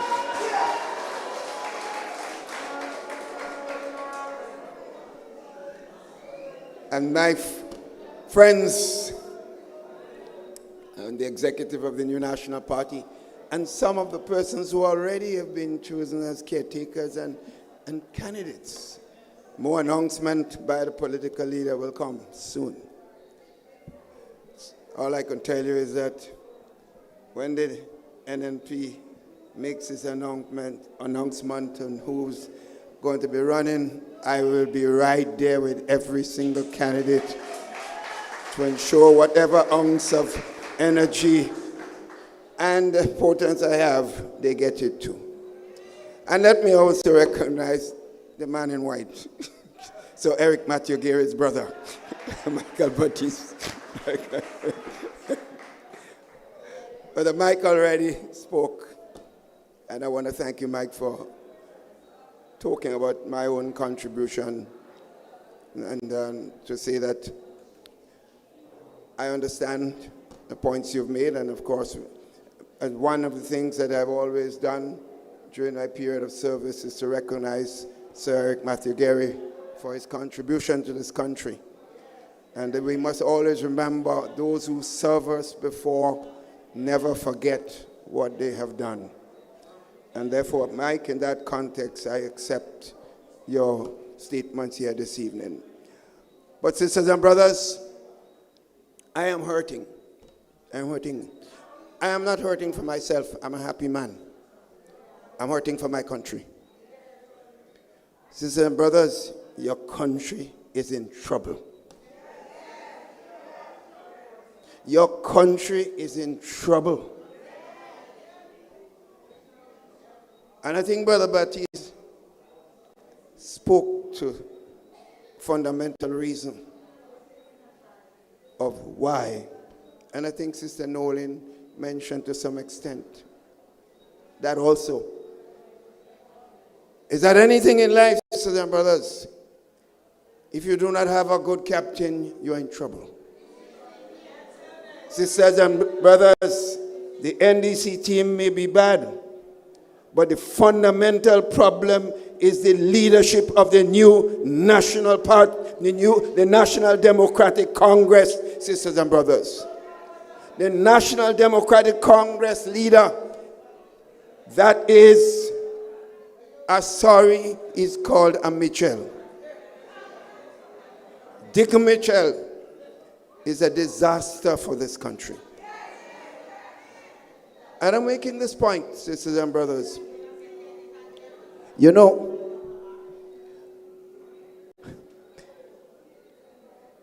we have people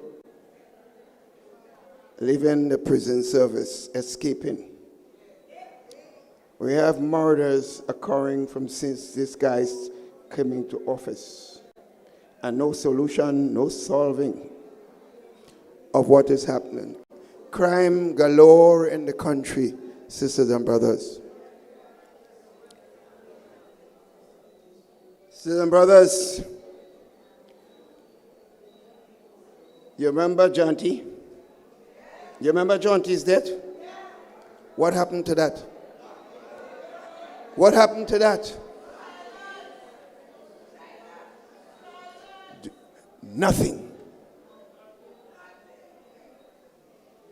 Remember our young brother, Nilon, from Brazan, my own constituency?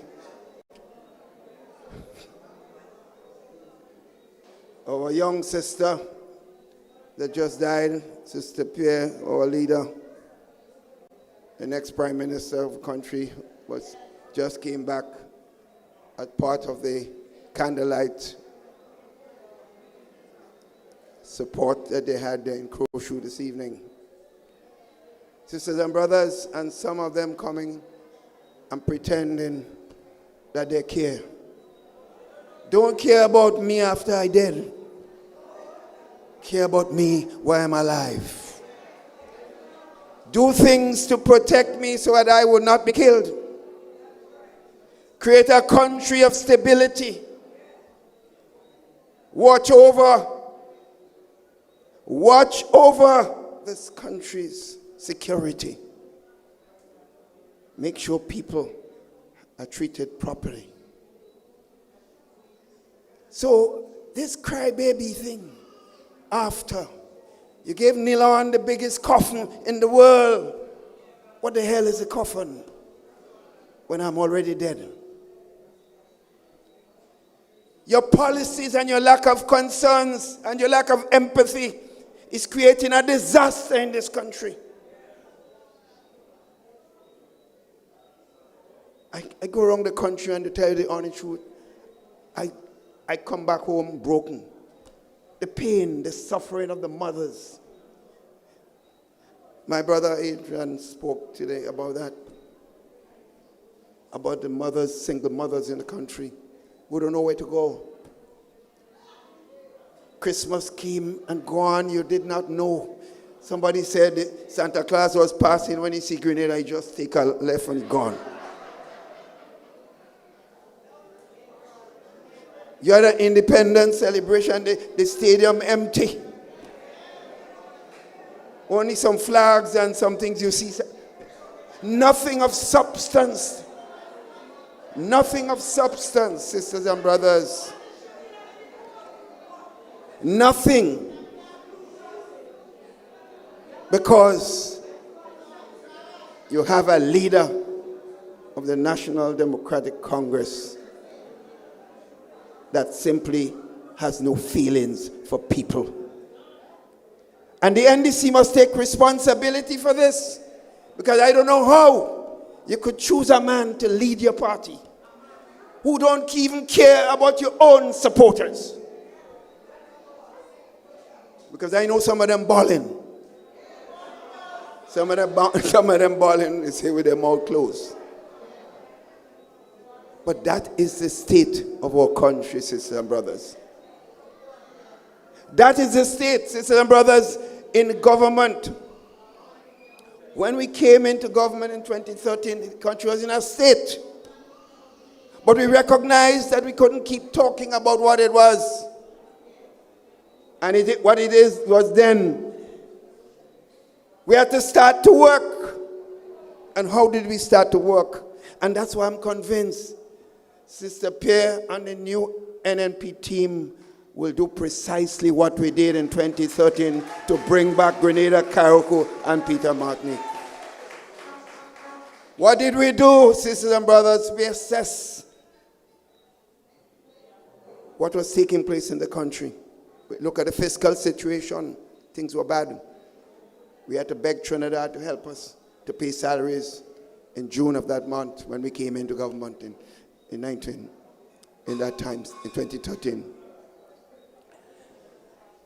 And we said, look, in planning to take the country forward, to get out from where we are, there's some sacrifices that have to be made. And we brought all our stakeholders together, the business community. And the NNP team in the future will have to do that again. Bring everybody together, the trade unions, the organizations, sisters and brothers, and the Ministry of Finance staff, together with the government, the cabinet team. And we look at what is taking place in the country. You must look at what is happening to agriculture, because that's a fundamental productive sector. You must look at what happened to tourism. I was in a restaurant just a few days ago, and the restaurant owner told me at the first time, and that was a few days ago I'm talking about, the first time in our entire life as a restaurant owner, that the tourist season starts in the middle of December and it ends in January already. Where the tourists? Where? That's a productive sector. Agriculture in trouble. Tourism in trouble. Sisters and brothers. Your manufacturing sector almost non-existent because there is no incentive. There's no soft loans as people used to get during the period of the NNP. Because you have to create your entrepreneurial class, your small business sector, to help build on the productive capacity of the people of the country. You must do that. And at the same time, sisters and brothers, as you're building the productive sector of the economy, you must deal with education, because without a fundamental education system, the country is doomed. What is happening in our education system today? All teachers are balling. They can't get supplies. They have no direction. Sisters and brothers, you heard Sister Nolan talk about TAMCC, or Premier Secondary Tertiary System of Education. I was a product of that system. I would not stand in here if I didn't get this. But they're destroying the future of our country. At the same time, you must have a proper healthcare system. You know what's happening in your hospitals, sisters and brothers. I'm not saying that when NNP and past governments were perfect, there was always problems. But the state today is dismal. Most of us as black people, we suffer with hypertension. I do to myself. I have to take my tablets. You don't have basic blood pressure tablets. You can't get that. So if you go in that high blood pressure, they have to give you injection. There's no tablets. And they tell you, give you prescription to go and buy. Sometimes you have no money. You're sitting in the hospital, sisters and brothers. I've had the experience going to visit family and friends. And the nurses and the doctors, they tell you they have little, no supplies. And like no one cares, no one listening. So your productive sector is in trouble, sisters and brothers. Your education in trouble. Your tourism in trouble, sisters and brothers. Your healthcare system in trouble. Your manufacturing. Where are we going, sisters? Where are we going? Where are we going, sisters and brothers? We're going to Dubai, UAE. Sisters and brothers.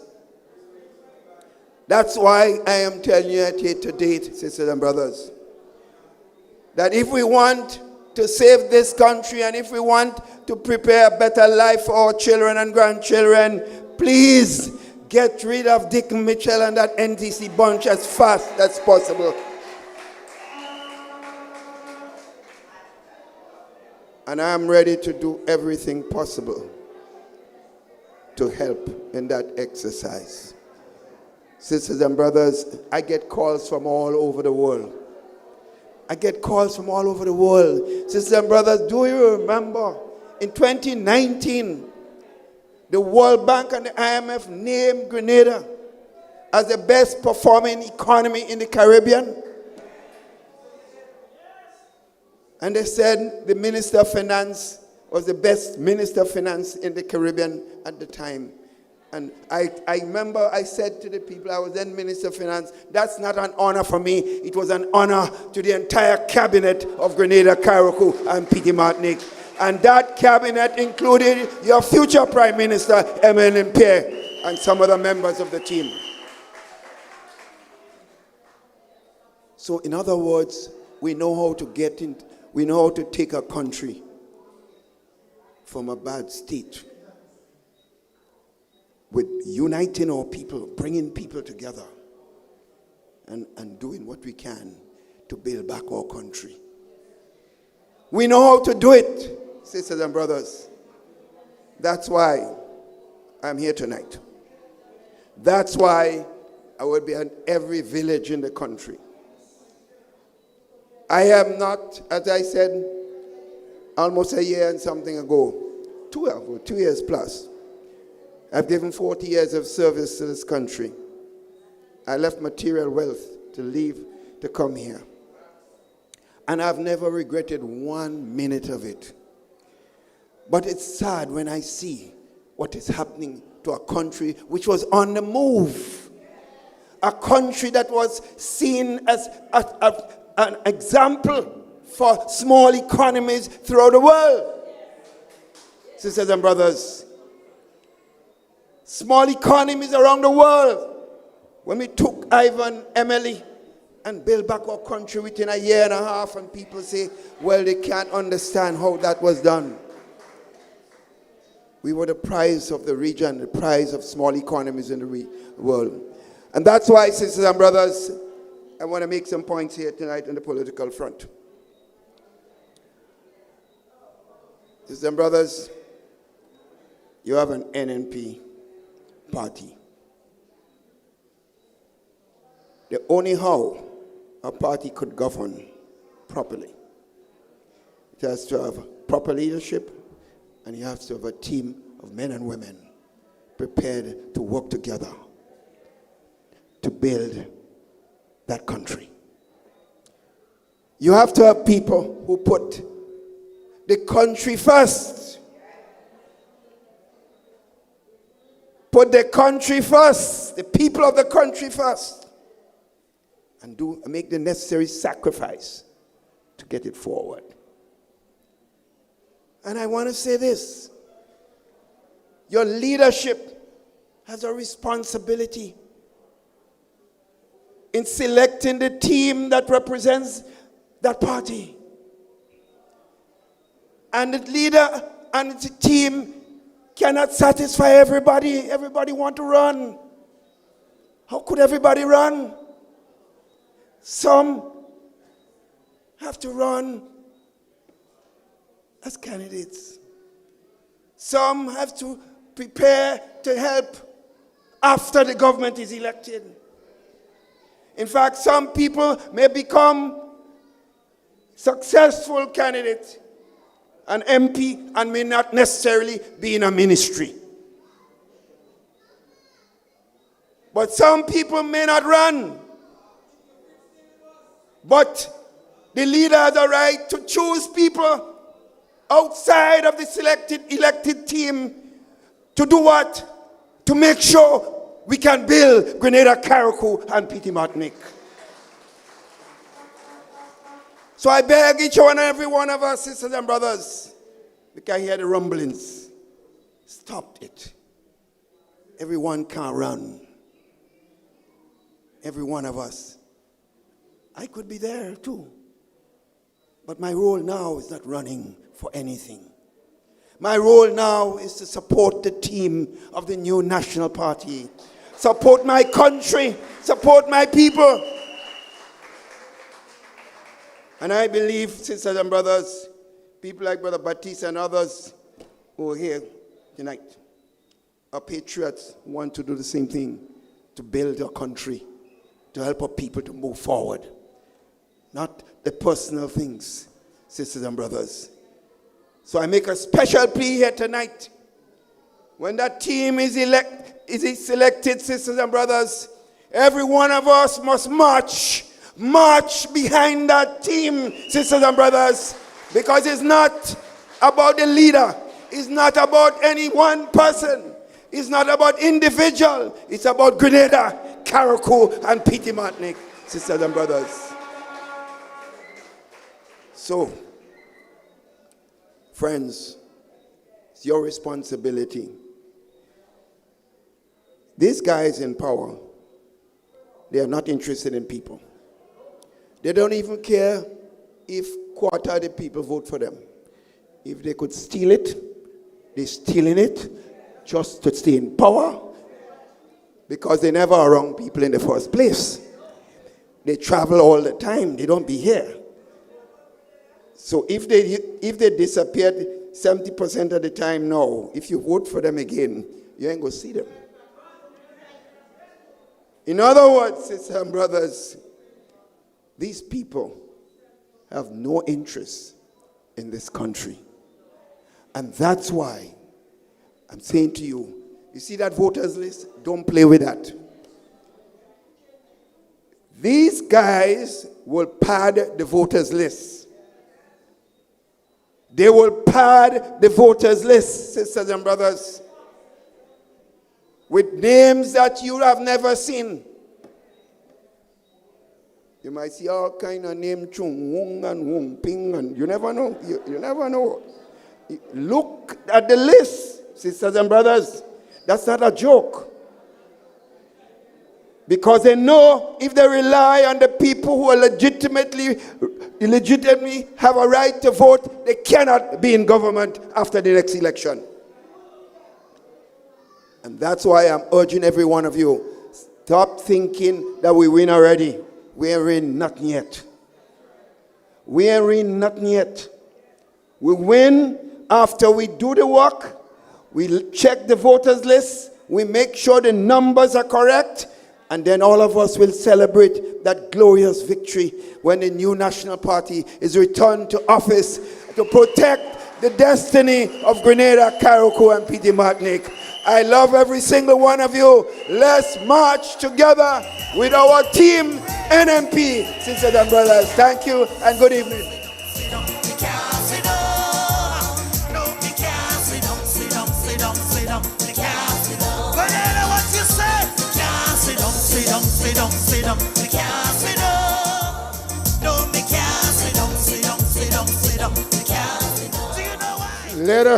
Let us once again thank our former Prime Minister, former leader of our party, and of course, a gentleman who continued to vow that his support and guidance will always be there from behind the scenes. But let us also carry in our heart the words that he has just said to us.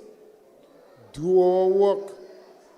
It is not only our right, but it is also our responsibility to make sure that the NNP returns to office, and that could only be secured when we go out there, we check the list, we encourage the younger ones to get registered, and make sure we find our people and get them to the polling station on election day.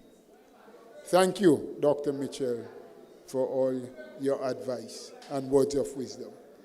Friends, we know who is next. We know we have run a little bit over time. And so I want us not to waste any more time. I mean, I don't know why the man wasting time. You know he had to go in Dubai or wherever. Just do the thing and go where he had to go, and let us stay and build our country. I don't want to be like him. I don't want to waste time. So now it is my honor as the chair of tonight's meeting. And I want you to join with me in welcoming a glorious sister, someone we know that her heart is in the right place, and someone we can depend on to keep the faith and to stay the course and to do what is necessary to make sure we see the return of the new National Party and the delivery of our Grenadians from bondage. Let's hear it for Sister Emmeline Pierre, our political leader and next Prime Minister. Yes, we move it. Move it. NNP, we move it.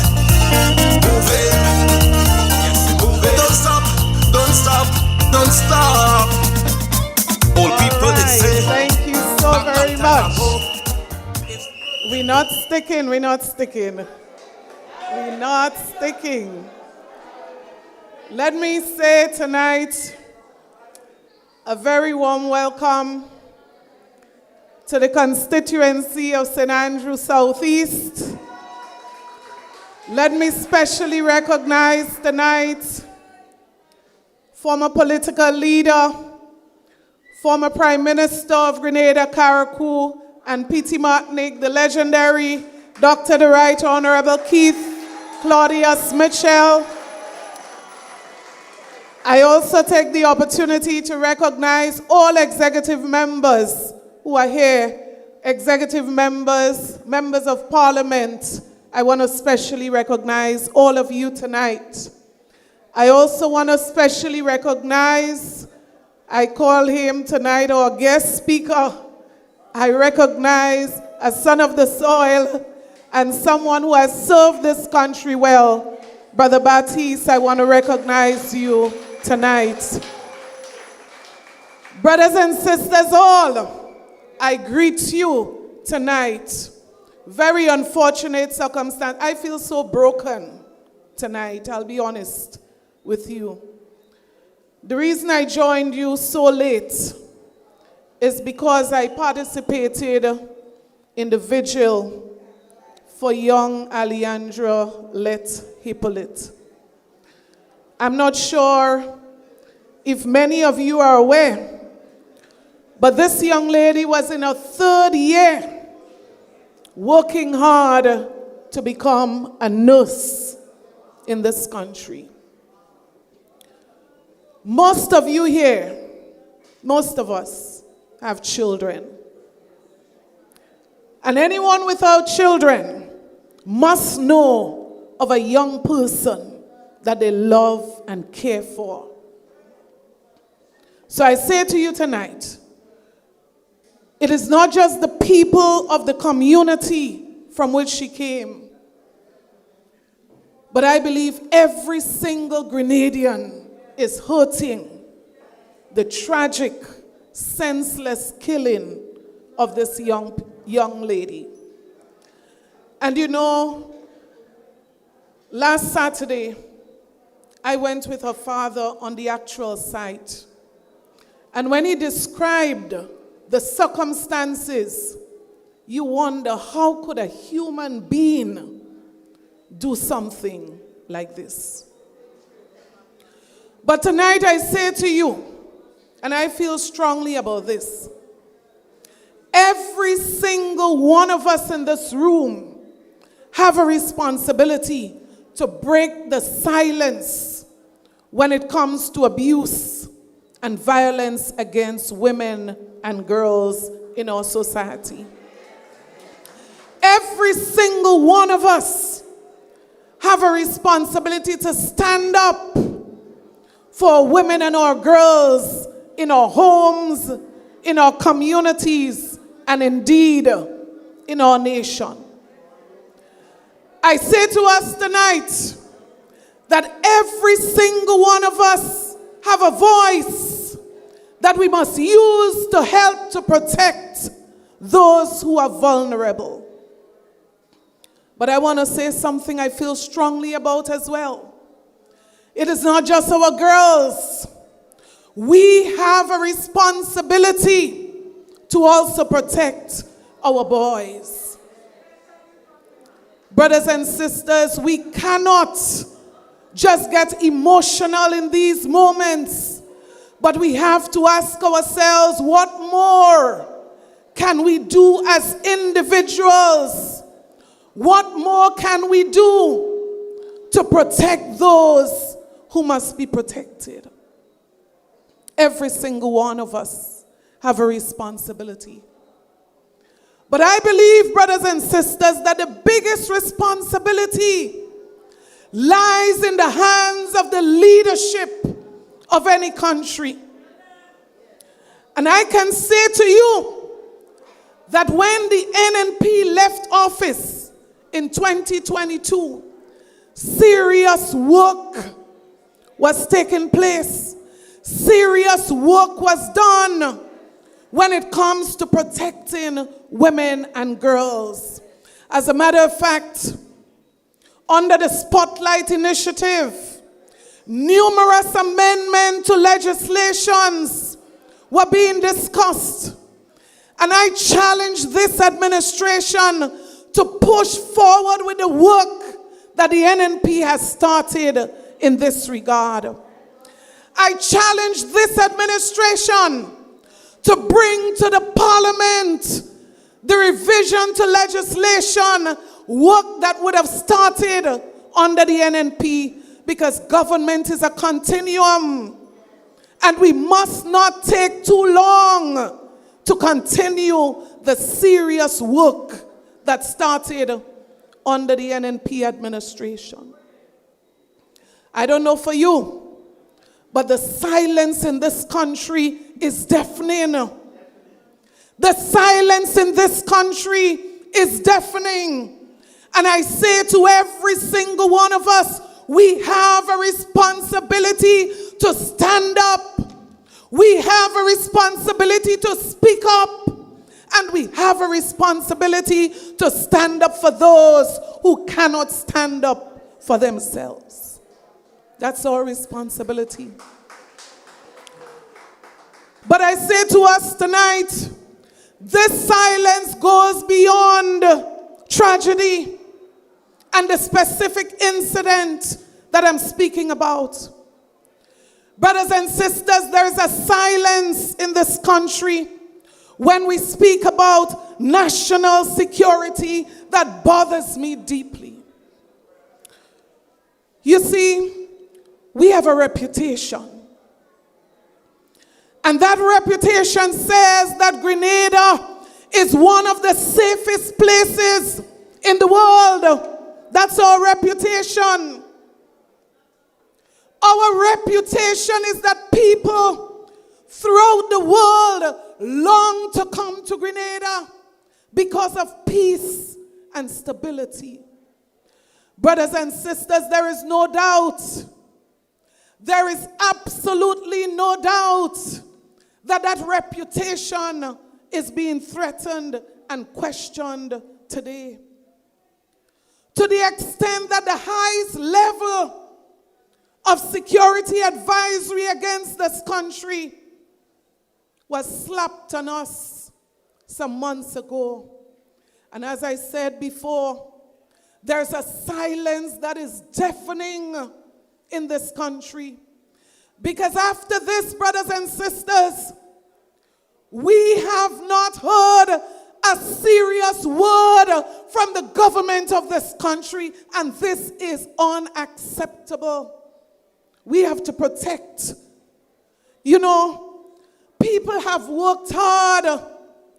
This reputation didn't come by chance. People have toiled. People have worked hard for this reputation. People have sacrificed their lives to protect this reputation. And I say to you tonight, we cannot sit by and watch this reputation be tarnished. So it is not a simple thing. When the United States of America slaps a level 2 advisory on Grenada, this is not a joke. This is a serious matter that our government should be addressing in a serious way. Because you know what? It has serious implications for people in the tourism sector. Brothers and sisters, you know, as much as 80% of the revenue in this country come from the service sector, and you're talking tourism. So you're talking our vendors, you're talking our workers in our hotels, the taxi drivers, the farmers, every sector in this country would be affected. But you listen to those in office and you would believe that they are in a war with the President of the United States of America. And I say to this government, this is too much of a serious matter to be treating so trivially. And it is a matter that demands some measure of immediate action to reverse it. Brothers and sisters, what is happening in our country, we cannot sit silent and just accept it. We must get to the root of the problem. And I believe without a shadow of a doubt that the root of this problem lies in the leadership of this country. The root of the problem lies in the leadership of the country. Because we all know a fish rottens from the very head. And that is why I say to you tonight, a new National Party administration, when we return to office, would give top priority to the security of this country. We cannot afford for the labor of those who have gone before, the service of former prime ministers like Dr. the Right Honorable Keith Mitchell, former commissioners of police, former police officers. We cannot afford for their work to go in vain. So we are prepared to protect this country.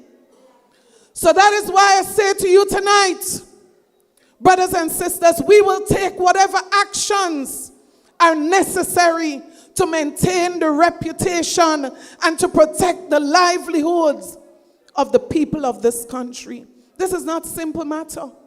As a matter of fact, it goes beyond security, and it affects not just national security, it affects economics, the bread and butter of our very people. So brothers and sisters, we are going to ensure that the best of technology is used to prevent crime in this country.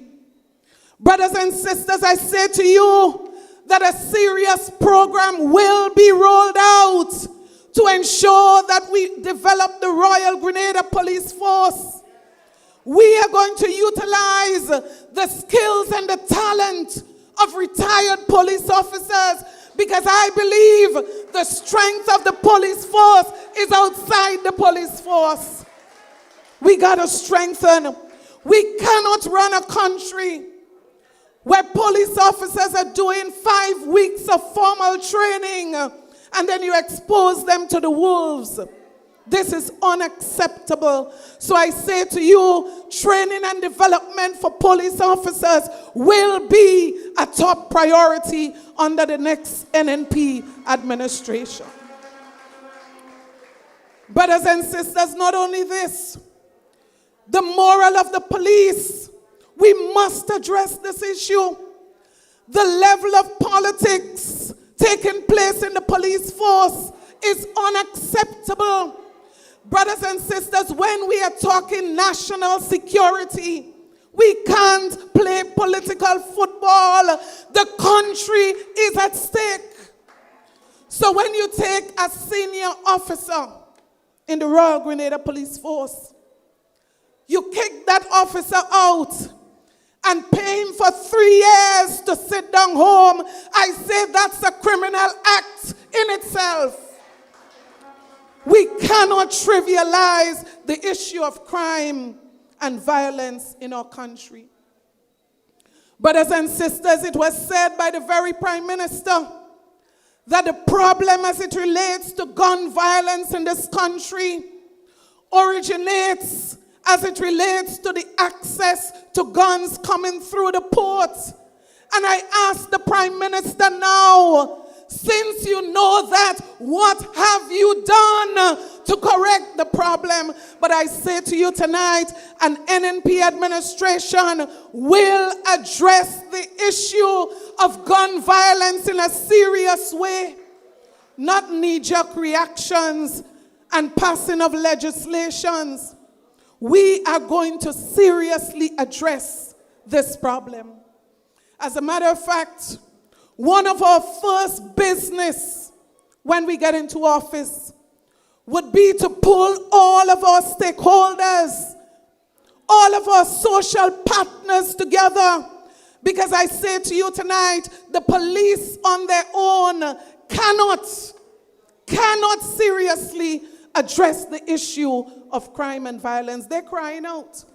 As a matter of fact, a senior police officer said publicly, he said, crime and violence is not just something that criminals get up one day and decide to do. He said it. He said the level of poverty in the country has a direct impact on the issue of crime and violence. And so, brothers and sisters, the silence is not just on crime and violence. The silence is also on cost of living. When last did you hear or have you ever heard the Prime Minister of this country seriously talk about the rising cost of living? Have you? Have you ever heard him speak about the people who cannot buy basic medication? The people who cannot put food on the table?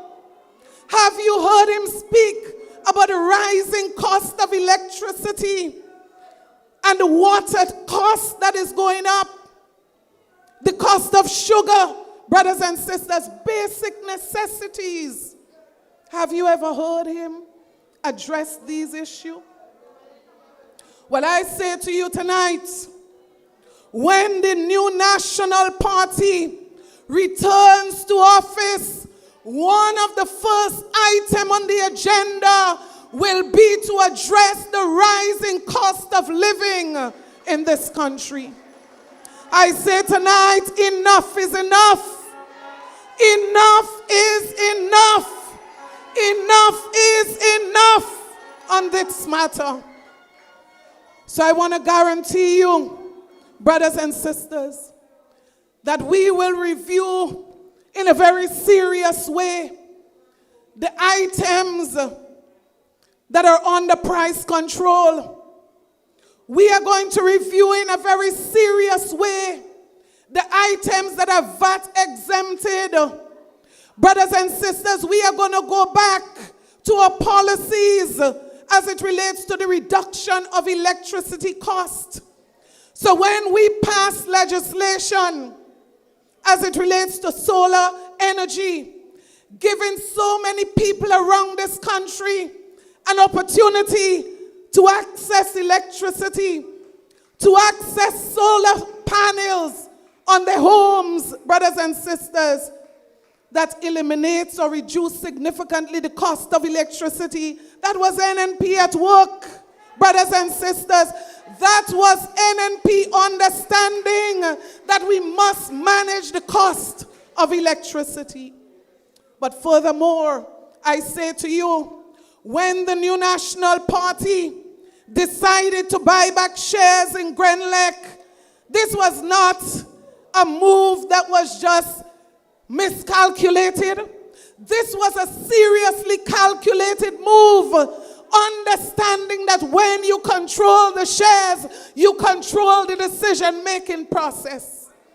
And so we could have significantly reduced the cost of electricity to homeowners and businesses who are balling today because they cannot manage the cost. What has the government been saying about this? The silence is deafening.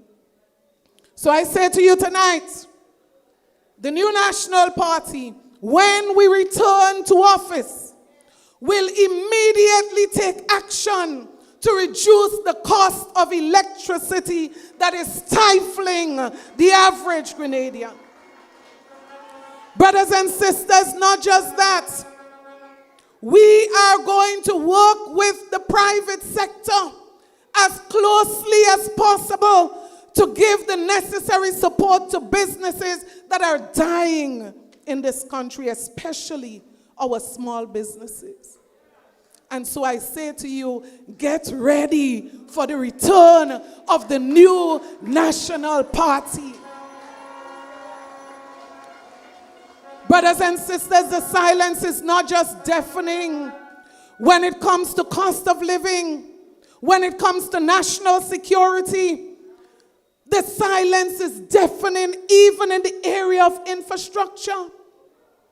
Some members of the team this morning met with some of our contractors, and they heard it directly.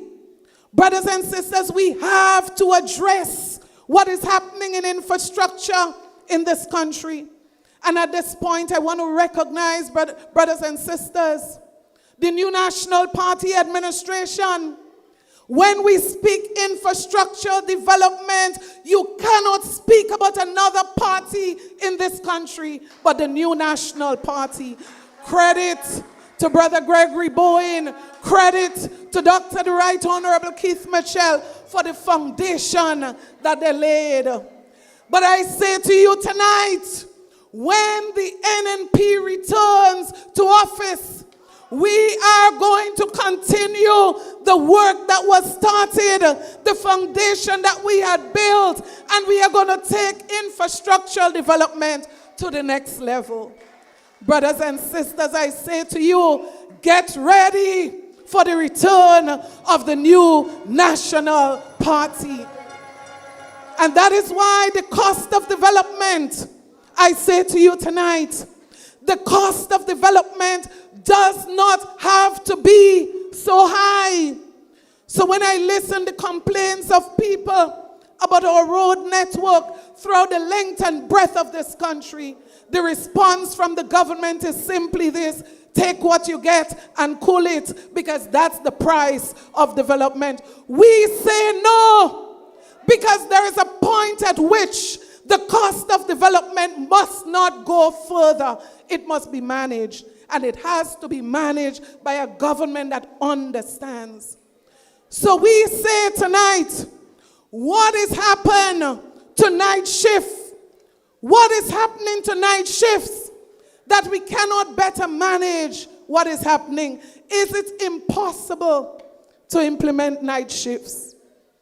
Is it impossible, brothers and sisters, to better manage the flow of traffic throughout this country? Is there a proper plan? Where is it? Brothers and sisters, we cannot continue the direction, the trajectory that we are going.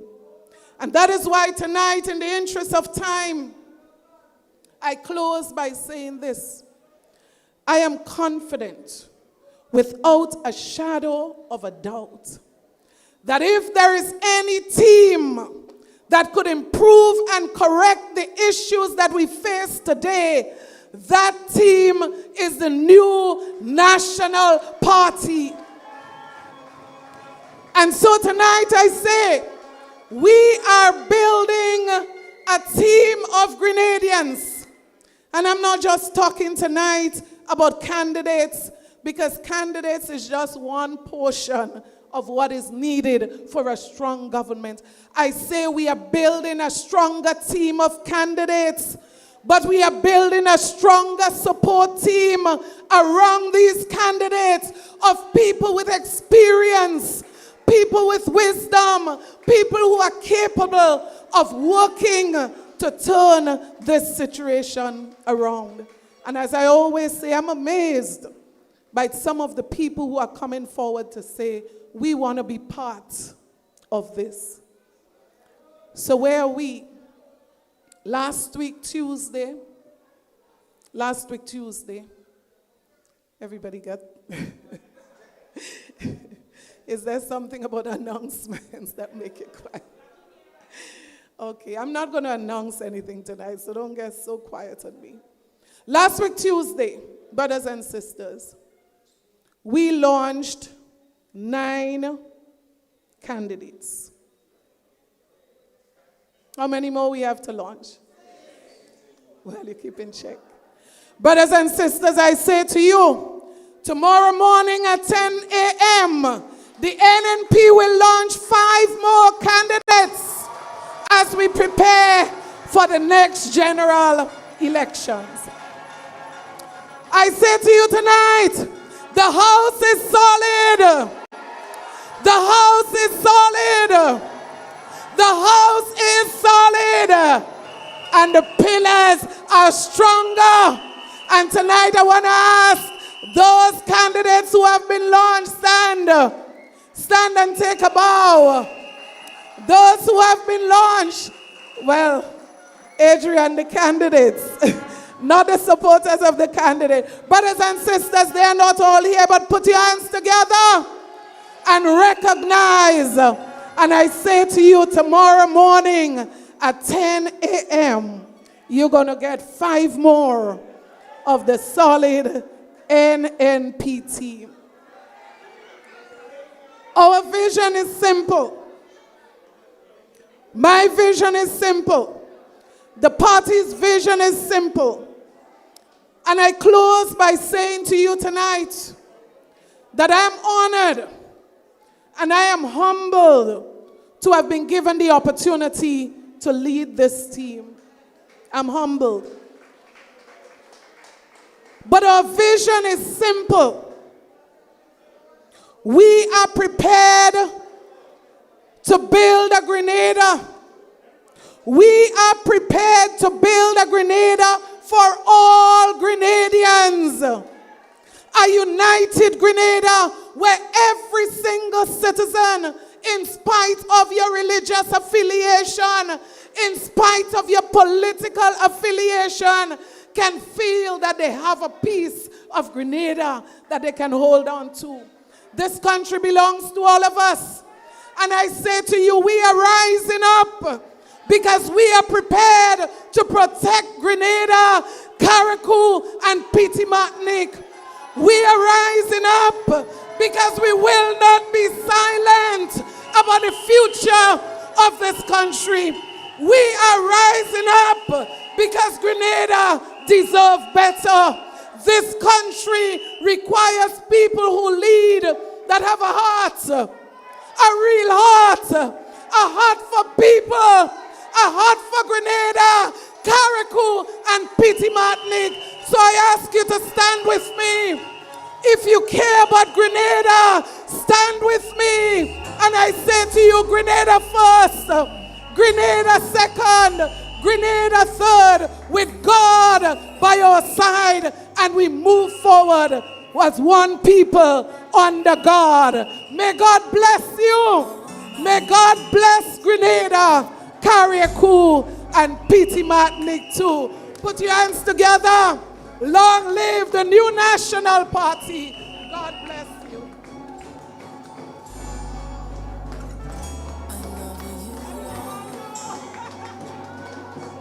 For your mercy never fails me. All my days I've been held in your hand. From the moment that I wake up until I lay my head. Oh, Let's just join hands one with another. Let's just join hands. all my life you have been faithful. And all my life you have been so, so good. Yes, every breath that I make, oh, I will sing of the goodness of God. You know I love your voice, for you have led me through the fire in darkest nights. You are close like no other. You know I've known you as a father. You know I've known you as a friend. And I have believed in the goodness of God. Oh, yeah. All my life you have been faithful. All my life you have been so, so good and so good. Every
Don't you leave as yet. We have Pastor John Braffett to give us the closing prayer. Pastor John, please. All my life you've been faithful to me. Thank you. Praise the Lord. Every breath that I will sing of the goodness. Praise the Lord. Praise the Lord. Hallelujah. We give thanks. Good evening. Greetings. I'm going to invite you now to bow your heads as we look to the Lord and giving him thanks for this wonderful night. Our gracious and eternal Father, we humbly bow in your presence tonight, O God. We give you thanks because you're the God of the universe. You're the God of life and light. You're the God of assurance. You're the God of peace and love. And Heavenly Father, we thank you tonight for this meeting. And we thank you for the way that you have helped. We thank you for the many speeches, the many words that have been spoken. May the words that have been spoken be accepted as truth and will help each and every one to make a decision that will be beneficial to this country. Lord, we ask your blessing upon this team. We ask that your holy angels will encamp around them, that you will continue to give them wisdom and understanding, O God. We ask, O Lord, that you will take them through. And we ask, O God, that you will minister health to the body, strength to the body, strength to the minds. O Lord, we thank you for helping them. Continue to give them wisdom so that they will continue to lead this country in a more positive way. We thank you for all the visitors. We thank you for providing for us. We thank you for taking us here safely, dear Father. And now, O Lord, as we are about to go to our different homes, we pray that your holy angels will encamp around us. Bring us safely to our homes. And Lord, if it's your will, you'll bring us back another time where we all can share our experiences. These favors I ask in Jesus' name. Amen and amen.